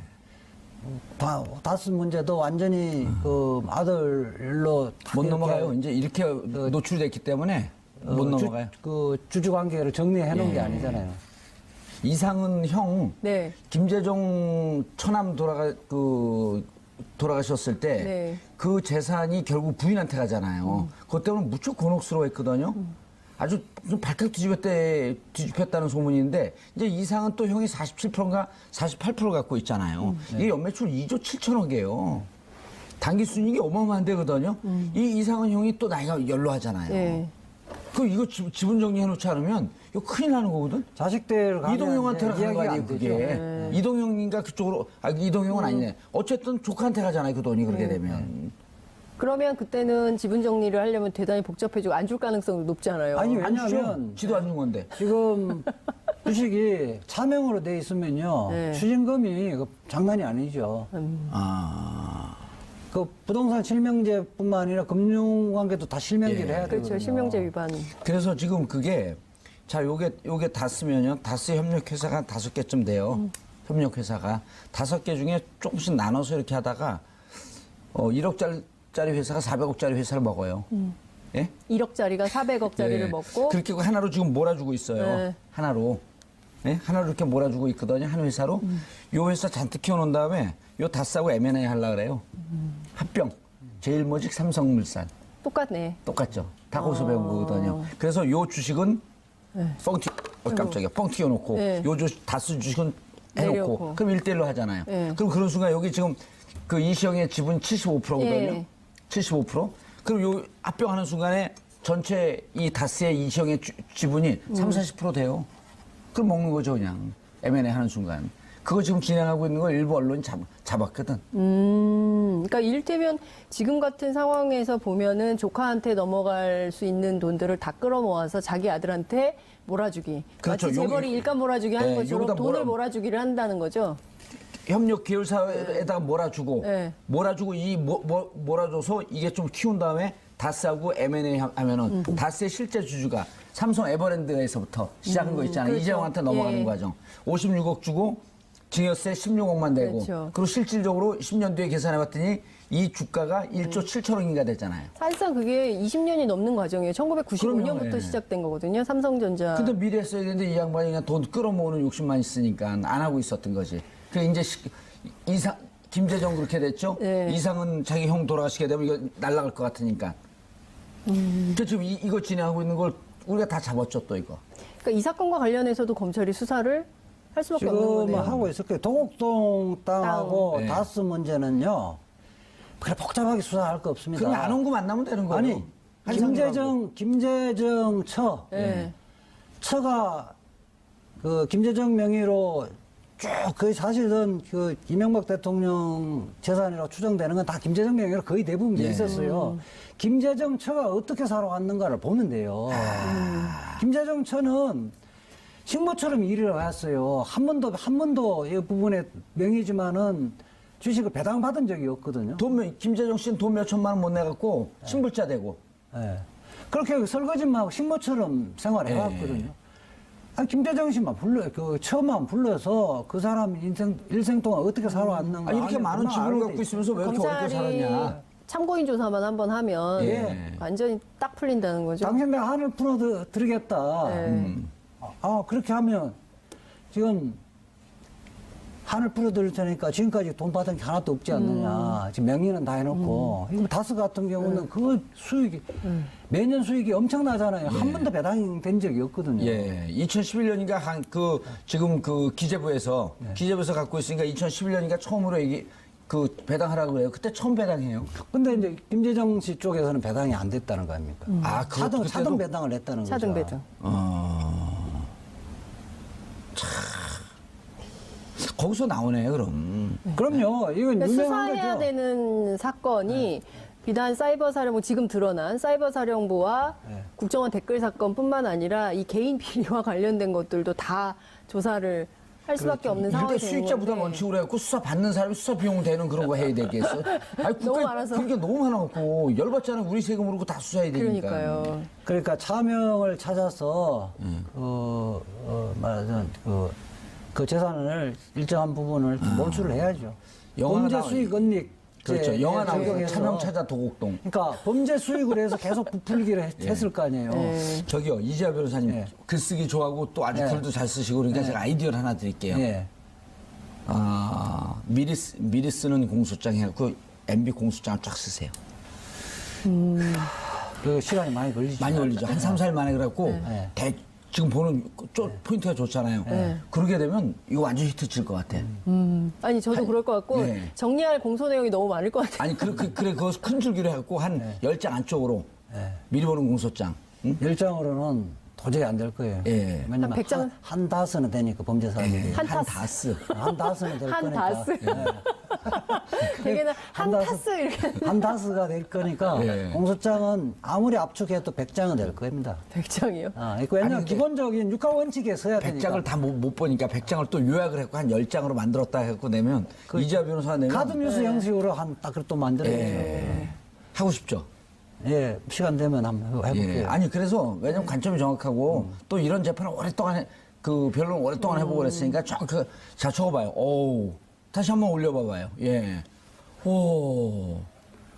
그러니까요. 아주 공영방송 훌륭해요. 장악 문제, 블랙리스트, 민간인 사찰도 책임져야 되는 거 아닙니까? 저기서 국정원 댓글 공작이나 문화방송의 블랙리스트는 기본적인 기초조사가 거의 다 끝났거든요. 예. 그러니까 적용만 하면 되는 거고, 그 방송장악 부분도 어느 정도 수사는 돼 있을 겁니다. 윤석열 중앙지검장이 지금 다스와 관련해서 예. BBK와 관련해서 수사하고 있는 내용을 제가 다 알고 있는데 예. 그 비밀 보장이 좀 돼야 되기 때문에 여기서는 얘기를 못 하겠어요. 예. 누굴 만나고 다니는지도 제가 다 알고 있거든요.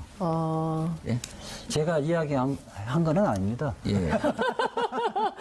이재현 변호사님 얘기하셨구나. 아니요, 그게 아닙니다. 취재원이 여기 있었네요. 여기 아니에요. 여기 아니고 그리고 정 관계 인사들도 다 그러면은 만나고 저기 있고. 윤석열 지검장이 예. 이명박 전 대통령의 구속 시기를 언제라고 예측하던가요? 아니 저는 12월 10일? 그런 얘기는 안 하죠 검사는. 예, 12월 10일은 제 추정인데 예. 이 얘기했을 때 사람들이 다 미쳤다 그랬어요. 올해 넘어갈 수도 있겠다 그랬는데 제가 12월 10일을 계속 미뤘거든요. 네, 왜 12월 10일을 미셨어요? 하늘에서 이렇게 와요 그럴 때. 그러니까 하늘에서 음식을 내린다는 얘기는 제가 들었는데. 중요한 적폐청산 문제는 네.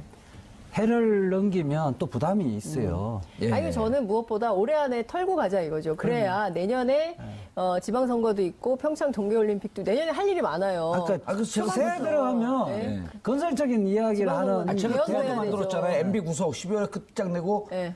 그 없는 크리스마스를. 그럼 12월 24일 이전에 아이, 12월 10일. 10월 10일. 네. 네. 검찰도 이거 무척 신경 쓰고 있어요. 제가 12월 10일 이 얘기하고 변호사님 난 아까 더 다음에 땡겨줄 수 있다고 말씀하셨어요. 더 땡겨줄 그게 땡겨진 게 12월 10일이에요. 아 그래요? 땡겨줄 수 있을 것 같아요. 저는 그거보다 더 땡겨줄 것 그건 같아요. 바레인에서 오면 바로 구속되는 건가요? 그까지는 모르겠는데 본인이 네. 깝깝해서 예. 발언을 한 거잖아요. 그렇죠. 아니, 근데 이게 사실 예고편이에요. 왜냐면 원래 더 자기가 하고 얘기하는 싶은 입을 얘기가- 닫아야 되거든요. 입을 닫아야 돼. 얘기하는 순간 박근혜 대통령도 네. 계속 해명할 때 거기에 범죄 행위가 다 소명이 돼.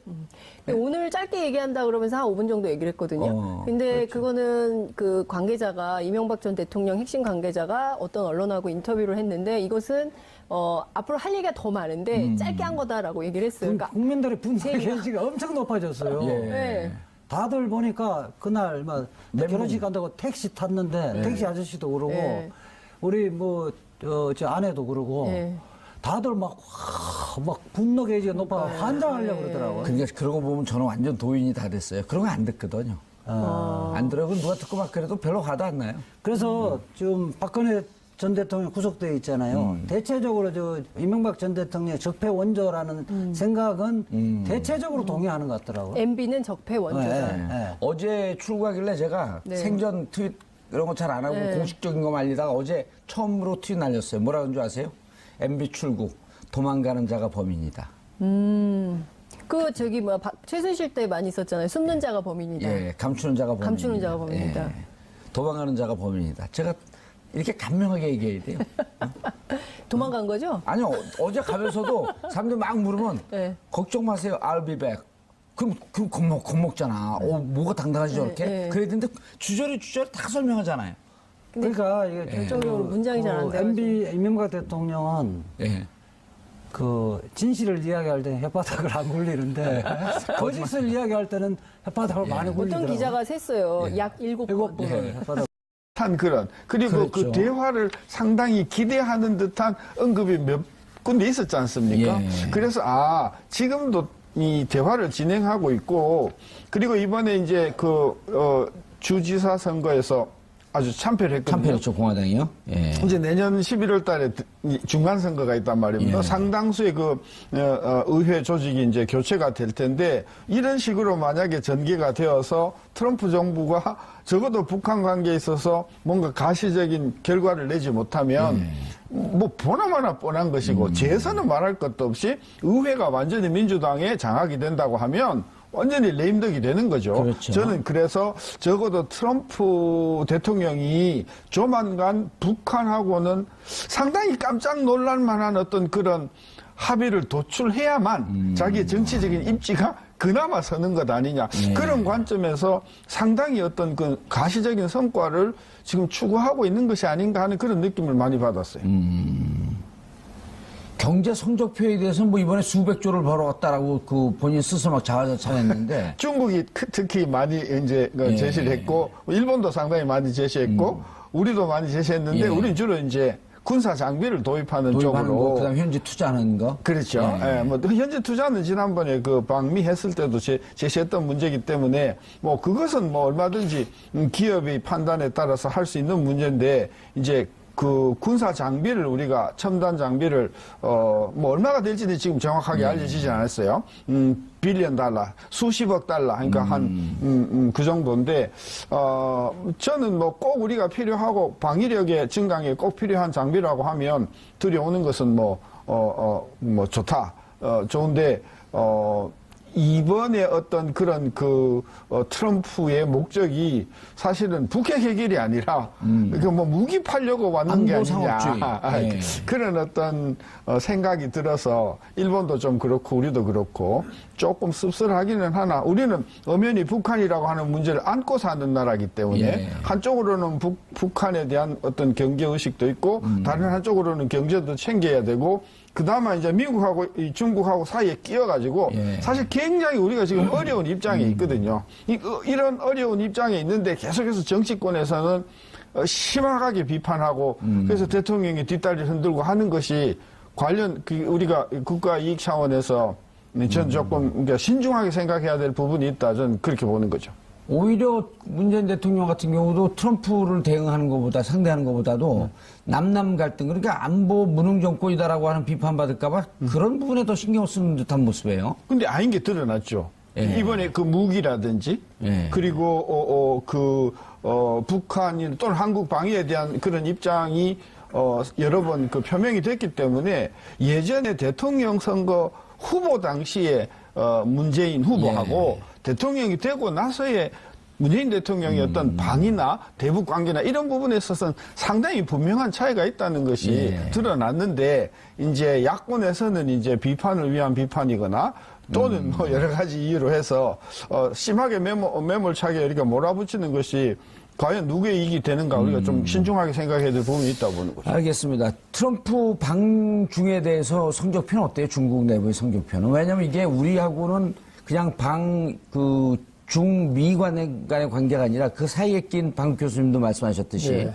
사드 문제를 둘러싸고 경제 문제를 둘러싸고 우리에게도 직접적인 영향을 미치는 거니까. 네. 중국은 선방했다고 평가할 것 같습니다. 예. 왜 그러냐면 트럼프에게 이번에 선물 보따리를 많이 줬지만 예. 사실 그거는 어차피 사야 할 것을 다 모아놨다가 그냥 준 거거든요. 그래 미국에서 그런 비판하더라고. 네. 어차피 이미 될 거를 마치 새로운 걸 가져온 것처럼. 지난번에 시진핑이 미국에 갔을 때도 항공기를 100대를 한꺼번에 구입한다고 그랬어요. 이제 그런 식입니다. 중국에서 항공 수요가 계속 폭발적으로 늘어나는데, 예. 그러니까 이런 거를 사겠다. 그 다음에 에너지 협력하겠다. 중국이 필요한 에너지 협력이거든요.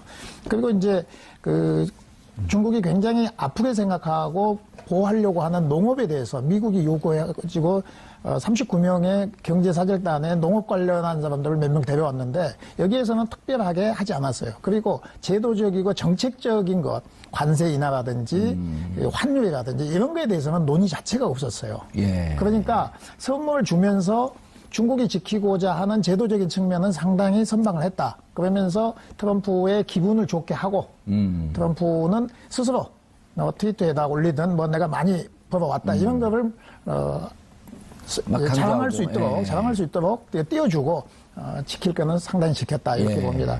이번에 트럼프와 시진핑의 만남은 중미 간의 그 정상회담 중에는 이제 저는 한 4대 중요한 회담이었다 이렇게 봅니다. 어쨌든 72년에 닉슨이 방문했을 때 예. 이게 제일 첫 번째였다면 미중 교류가 네네. 있는 거였었죠. 그다음에 등소평이 미국 갔을 때 80년에 그리고 클린턴이 98년에 중국을 와서 장점에 만나고 이제 WTO에 가입을 사실상 합의한 그때 그리고 이제 지금은 새로운 중미 관계의 세력 전이가 되는 이 시대 그리고 시진핑이 마치 마오쩌둥의 버금가는 뭐 권력을 갖고 있다 이런 상황에서 트럼프와의 만남은 미중 간에 굉장히 중요한 전환점이었다 이렇게 보기는 합니다. 그런데 성적표는 뭐 트럼프가 그렇게 승리했다고 그렇게 얘기할 수는 없을 것 같습니다. 교수님, 우리 언론을 보면 좀 그 혼동이 되는 게 언론들마다 모든 유명 메이커하고 예. 다 이게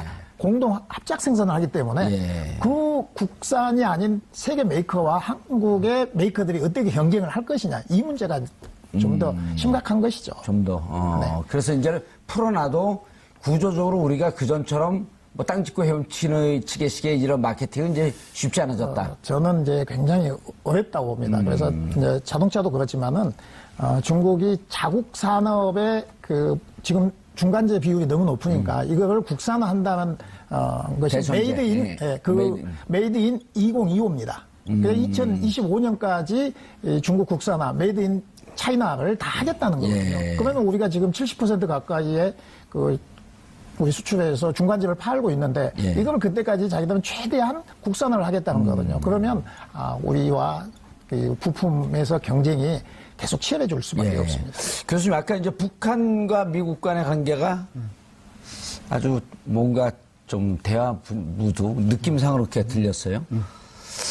그 또 다른 이쪽 정치 전문가들은 3월서부터 한 5월 요때쯤 그리고 이제 4월에 또 군사훈련 키 리저브 훈련 있지 않습니까? 4월 말에 그 전에 뭔가 성과가 있지 않을까 이렇게 조심스럽게 예측하는 분들도 있는데 궁금한 게 우리 정부에서 미국 측에다 빨대를 대고 어떻게 진행되고 있는지 파악을 해야 될 거 아니에요. 그렇죠. 전혀 파악을 못하고 안 되나요?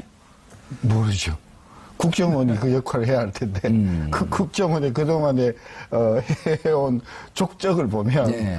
저는 제 기능을 참 못한다 이제 그런 생각이 들고 그 아까 우리 중국 말씀드렸는데 사실 자동차 같은 경우를 보면 이번 사드 사태가 2016년 7월서부터 불거졌지 않습니까? 예.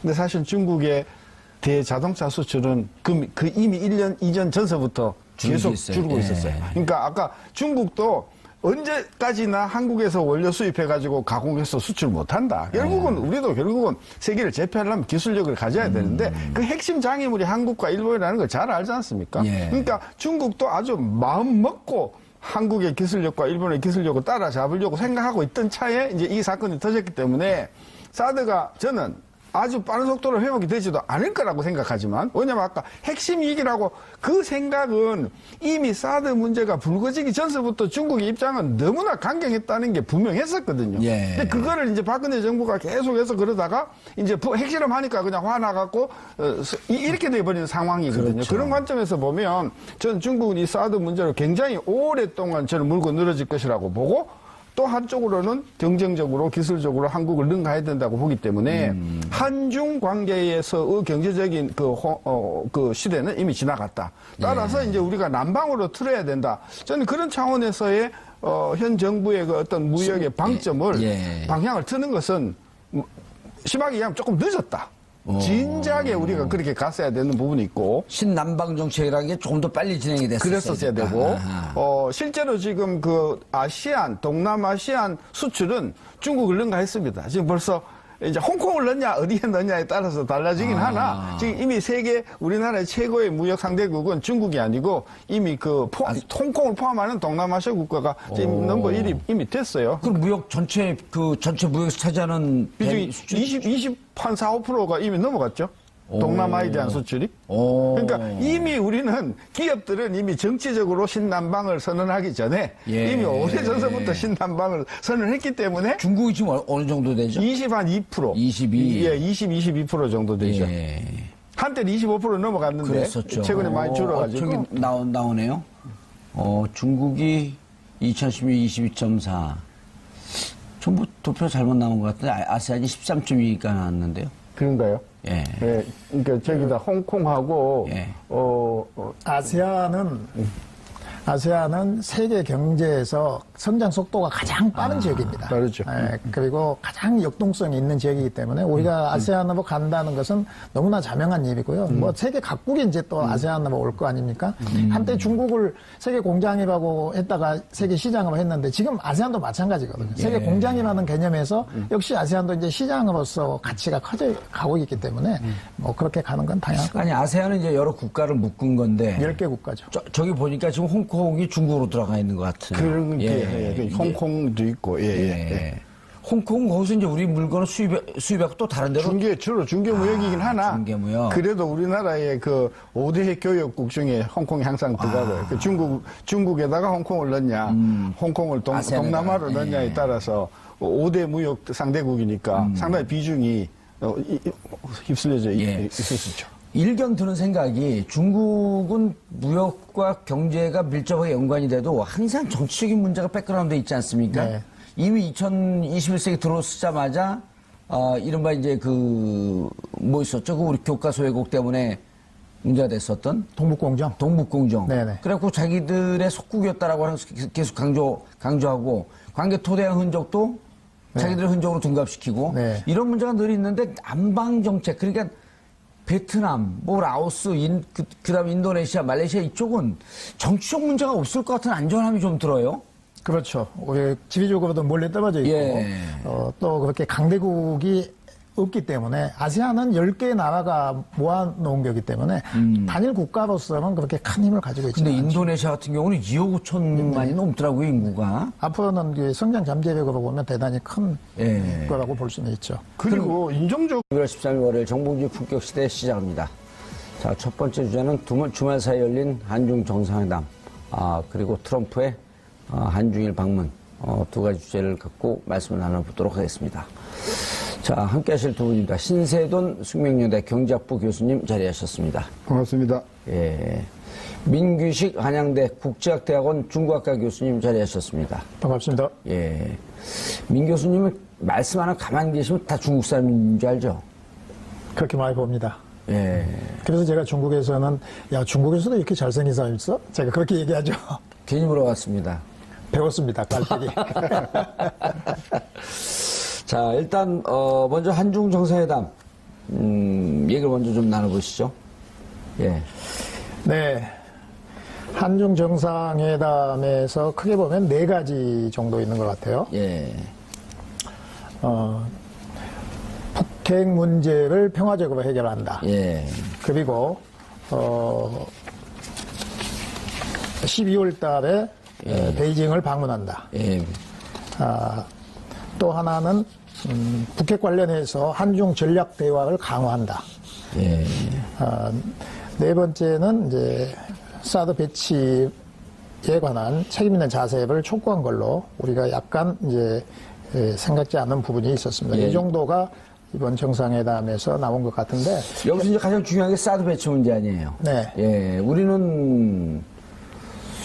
국민들이 좀 당혹스러울 것 같아요. 다 뭐 봉합된 것처럼 3노 정책도 발표했고, 그리고 중국과는 뭐 봉합이 된 것처럼 지난달 말에. 네. 예. 사실 이게 지금까지 1년 4개월 동안 갈등이 증폭돼 왔는데 예. 10월 31일 날 한꺼번에 이게 해결됐다고 해서 그 다음에 며칠 만에 만나가지고 예.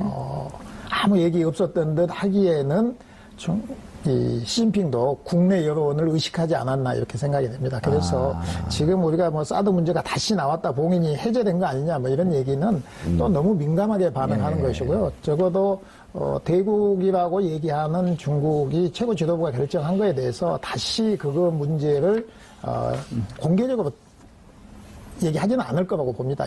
그리고 이제 12월 달에 예. 한중 정상회담을 하기 위한 몸풀기이기 때문에 약간의 기선제압용으로 준비를 좀 잘해라는 그런 메시지를 주려고 하지 않았는가 이렇게 됩니다. 예. 그래서 우리가 너무 민감하게 그동안에 우리 정부가 잘못했다 이렇게 보는 것은 또다시 우리가 중국의 전략에 말릴 수 있다 이렇게 보고 있습니다. 근데 이런 얘기 분명히 했었잖아요. 청와대는 사드는 주제에 들어오지 않을 거다. 네. 그런데 느닷없이 시진핑이 언급했는데 사전 조율이 안 된 거예요, 그렇게 되면?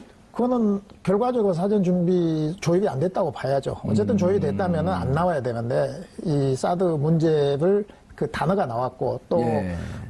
역사의 시험을 감당할 수 있는 경제 정책을 해야 한다.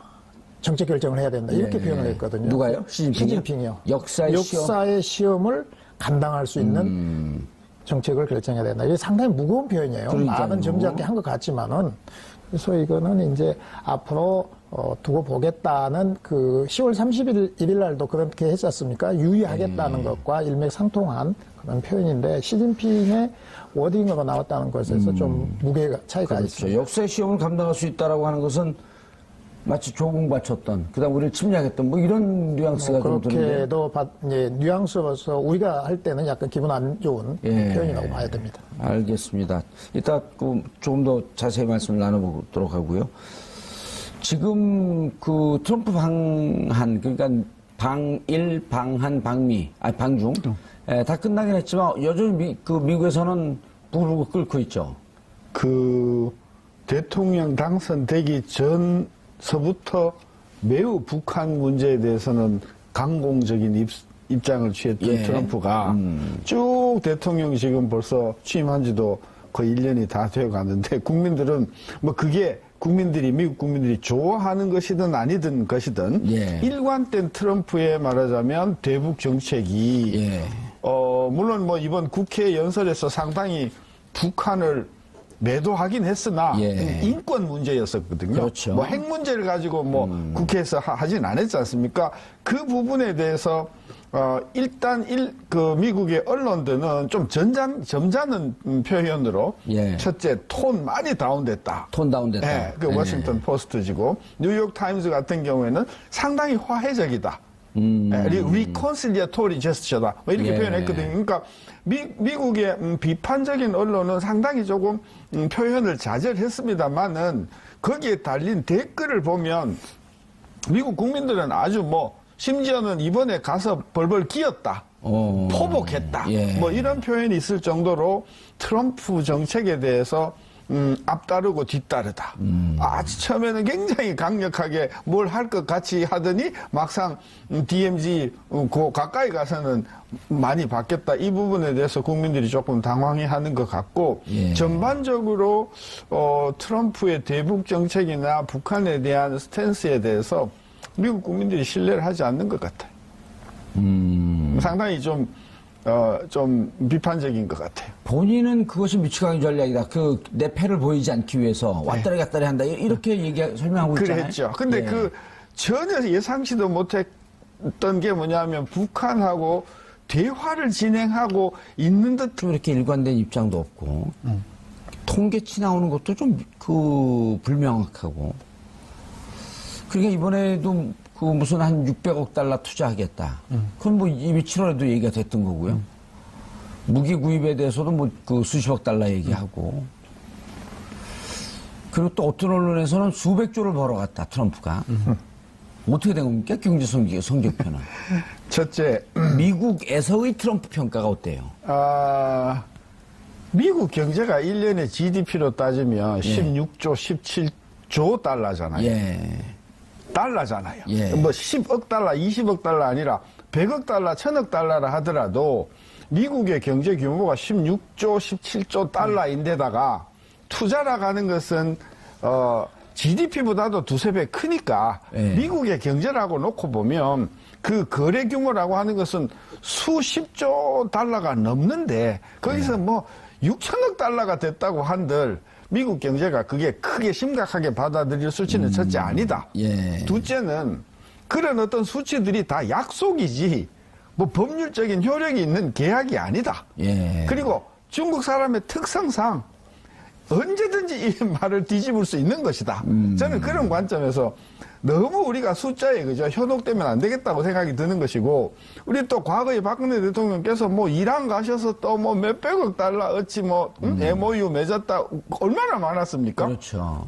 근데 결국은 놓고 보면은 하나 된 게 없잖아요. 아무것도 없던 예. 경우 많지 않습니까? 예. 저는 그래서 이 국가 간의 어떤 그런 이런 행위들이 저는 상당히 장사속이고 보여주기식이고 어떤 의미에서는 심하게 이야기하면 엔터테인먼트적인 성격이 있다. 저는 따라서 그걸 뭐 가지고 대차대조표를 뭐 자금 조달 계획을 가지고 이야기한다는 것 자체가 예. 불가능한 일 아닌가 싶어요. 그 한중일 순방 행보에 대해서 늑다리, 전쟁 미치광이 이런 표현을 쓰면서 원색적으로 비판했어요, 북에서. 네.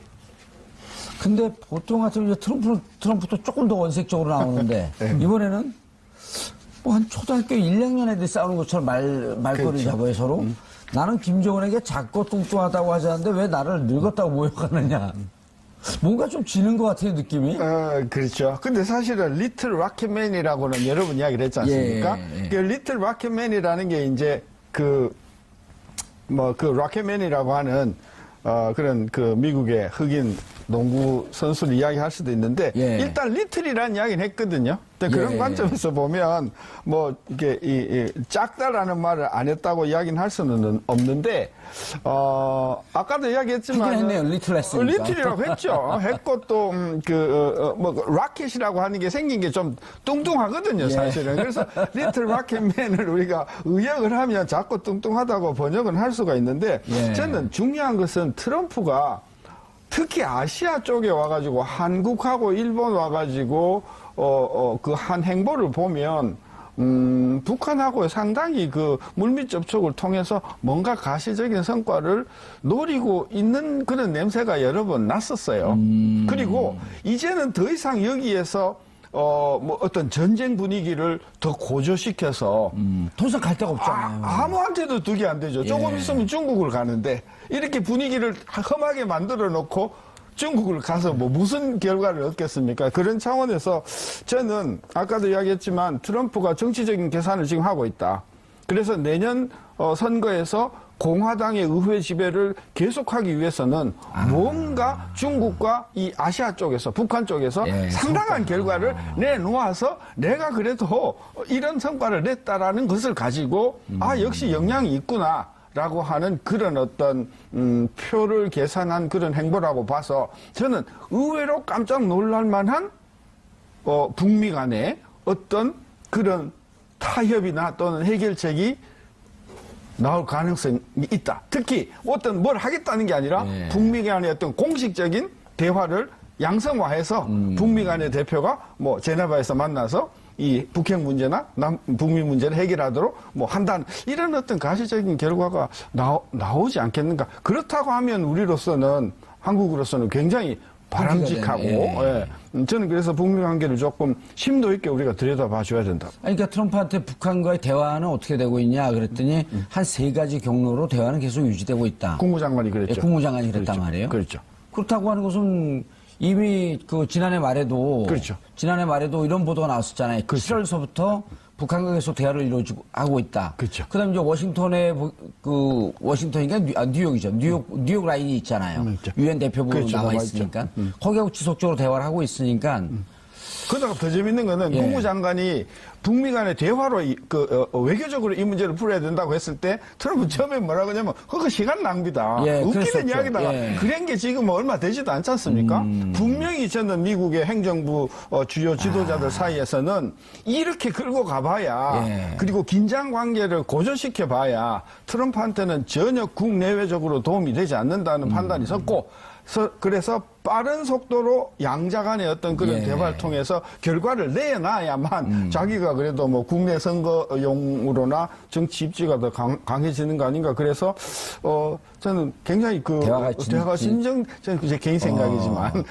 아니 교수님 그 이제 네. 틸러슨이 북한과 대화가 진척되고 이루어지고 있다라고 하는 발언을 한 게 중국 가서 했었거든요. 예. 틸러슨 국무장관이. 네. 그러니까 이제 중국에 가 있는데 그러니까 트럼프가 좀 시간 낭비다. 교수님 방금 말씀하셨듯이. 네네. 그래서 많은 사람들이 틸러슨이 돌아오게 되면 사임할 거다. 뭐 사임할 것이다. 혹은 해임할 것이다. 예. 근데 아무 일도 없었단 말이에요. 예. 그리고 이번에 그 중국을 방문하면서 북한에 대한 제재 압박에 대해서도 그 강도가 높지 않았어요? 네. 얘기는 했나요? 북한의 원칙적인 원칙적인 건 얘기만 반복했잖아요. 했죠. 예. 그래서 비핵화 문제 그리고 이제 중국이 주장하는 예. 쌍중당. 예. 그러니까 이제 쌍중단, 쌍겨병행. 네네. 그래서 핵 실험 중단. 예. 그다음에 한미 군사훈련 중단. 이렇게 됐단 말이죠. 그 이외에는 동아시아에서 북핵 문제를 안정적으로 관리하는 것이 정말 미국과 중국의 동시에 다 이익이다는 그런 합의를 하는 전제 위에서 넘어갔지. 예. 그 다음 어떻게 할 것이냐에 대해서는 얘기하지 않았습니다. 알겠습니다. 한중 간에 이제 다시 사드로 좀 돌아와서. 네. 지금 경제 1년 4개월 동안 본인들은 공식적으로 경제적 그 압박, 사드 보복 조치라고 인정한 적은 한 번도 없어요, 중국이. 네. 인정했나요? 안 했죠. 그래서 예. 우리가 차원에서 이런 것처럼. 우리나라에서는 예. 야, 그거 사과를 받아야 되는 거 아니냐 이런 여론도 있었지 않습니까? 예. 근데 뭐 그것이 저쪽에서는 인정하지 않는 것이고 다시 앞으로도 공식적으로 공개적으로 우리가 보복을 한다. 이런 보복이라는 단어를 국가에서 쓸 수는 없죠. 네. 쓰지는 않을 것 같고요. 앞으로도 이 문제를 공개적으로 또는 공식적으로 얘기하지는 않을 것 같습니다. 다만 10월 31일 날 이제 일단 합의가 됐으니까 이후에는 비공개적으로 지속적으로 얘기할 가능성은 있지만 이것을 사드 문제를 가지고 향후 뭐 빠른 시간 안에 다시 이 문제를 논의할 가능성은 상당히 적습니다. 예. 그리고 이제 결정적으로 한중 관계를 보려면 12월 달에 문 대통령의 방중에서 어떤 성과를 내느냐가 예. 매우 중요할 겁니다. 그런데 이제 사드 문제는 우리의 희망은 이후에 완전히 봉이 돼가지고 다시는 나타나지 않았으면 좋겠지만 중국 입장에서는 이것을 이미 핵심 이익이라고 규정을 했거든요. 중국에서 핵심 이익이라고 규정한 것은 영토 문제라든지 그야말로 모든 대가를 치르고서라도 지켜내야 될 이익을 핵심 이익이라고 규정을 했는데 핵심 이익. 예, 예. 이런 중국이 스스로 국가 전략에서 핵심 이익이라고 정해놓은 것을 아무런 그 상황 변화 없이 자기들 기준에서는 상황 변화 없이 다시 그걸 처리할 수는 없을 겁니다. 예. 그래서 이것은 우리의 문제가 아니고 또 한중 간의 문제가 아니고 미국과 중국의 갈등이 격화되고 그러면 어떤 형태로든지 다시 부활할 나올 수 수는 있는. 있는 문제죠. 예. 그러나 그것이 직접적으로 우리에게 사드 문제를 뭐 다른 문제를 공격하기 위해서 그거를 내세워서 하지는 않을 겁니다. 왜냐하면 본인들도 이것은 중국과 미국과의 관계라는 것은 알고 우리가 약한 고리이기는 하나 지금 당분간은 드러나지는 않지만 이것은 폭발력이 강한 잠복성 물질이다. 이렇게 저는 규정을 하고 싶습니다. 그 노영민 대사 측에서도 보니까 중국에서 노영민 대사를 많이 반겼고 지금도 그렇죠. 네. 아주 대통령 측근이라고 하는 것 때문에 그 대화가 좀 활성화돼서 이루어지고 있다고 하는데 네. 이제 문제는 우리 기업들 아니에요. 네네. 우리 기업들이 지난 1년 4개월 동안 입은 피해 특히 롯데 같은 경우 네. 거의 뭐 회사 그 기업 자체가 흔들릴 정도로 그 심각한 타격을 입었는데 경제 문제는 어떻게 봐야 됩니까?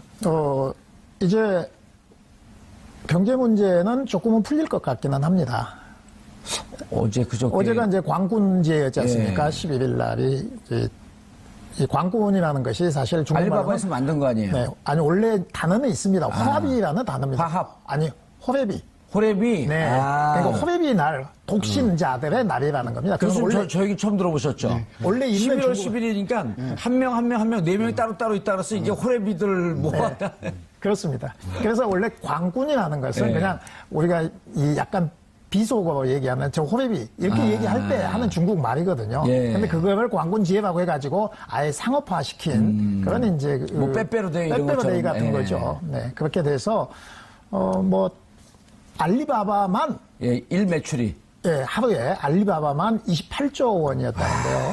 뭐 1조에 17만 명이 접속을 했다고 합니다. 그런데 중국에서는 알리바바 이외에 찡동 또 腾讯 이게 이제 3대 플랫폼 싸움이거든요. 예. 그러니까 우리 롯데 뭐 우리 신세계 싸우듯이 예. 그런 경쟁 관계인데 두 개를 또 더 하면 이게 얼마인지는 아직 그 28조가 아닌 거죠. 거기도 플러스 다른 회사들도 있기 때문에. 하루 매출이. 네. 근데 거기에 뭐 우리 전지현 그 연예인 예. 전지현 씨가 이제 광고 다시 나왔거든요. 그래서 이제 이것은 한류에 대한 적어도 기업인들에게는 이것이 시그널이 같다. 너네들 너무 두려워하지 마라. 그래서 중국에서 사업을 하는 사람이나 중국인들 중에 이 소비재를 파는 사람들, 화장품을 팔고 이런 사람들은 한국과의 무역을 못해서 손해를 본 사람들이 많거든요. 중국에서도. 네, 예. 중국 상인들, 중국 중국 상인들. 기업인들도 이 기회를 위해서 적극적으로 할 것이고, 지난번에 이미 1년 동안 한국 소비 제품을 사지 못한 사람들의 그런 소비 욕구도 다시 한번 나타날 수 있거든요. 그래서 소비 제품은 상당히 빠르게 회복할 가능성이 있는데, 이제 뭐 자동차 같은 경우는 사실은 중국에서는 국산이라는 개념이 없습니다. 중국 사람들에게는. 거의 세계 모든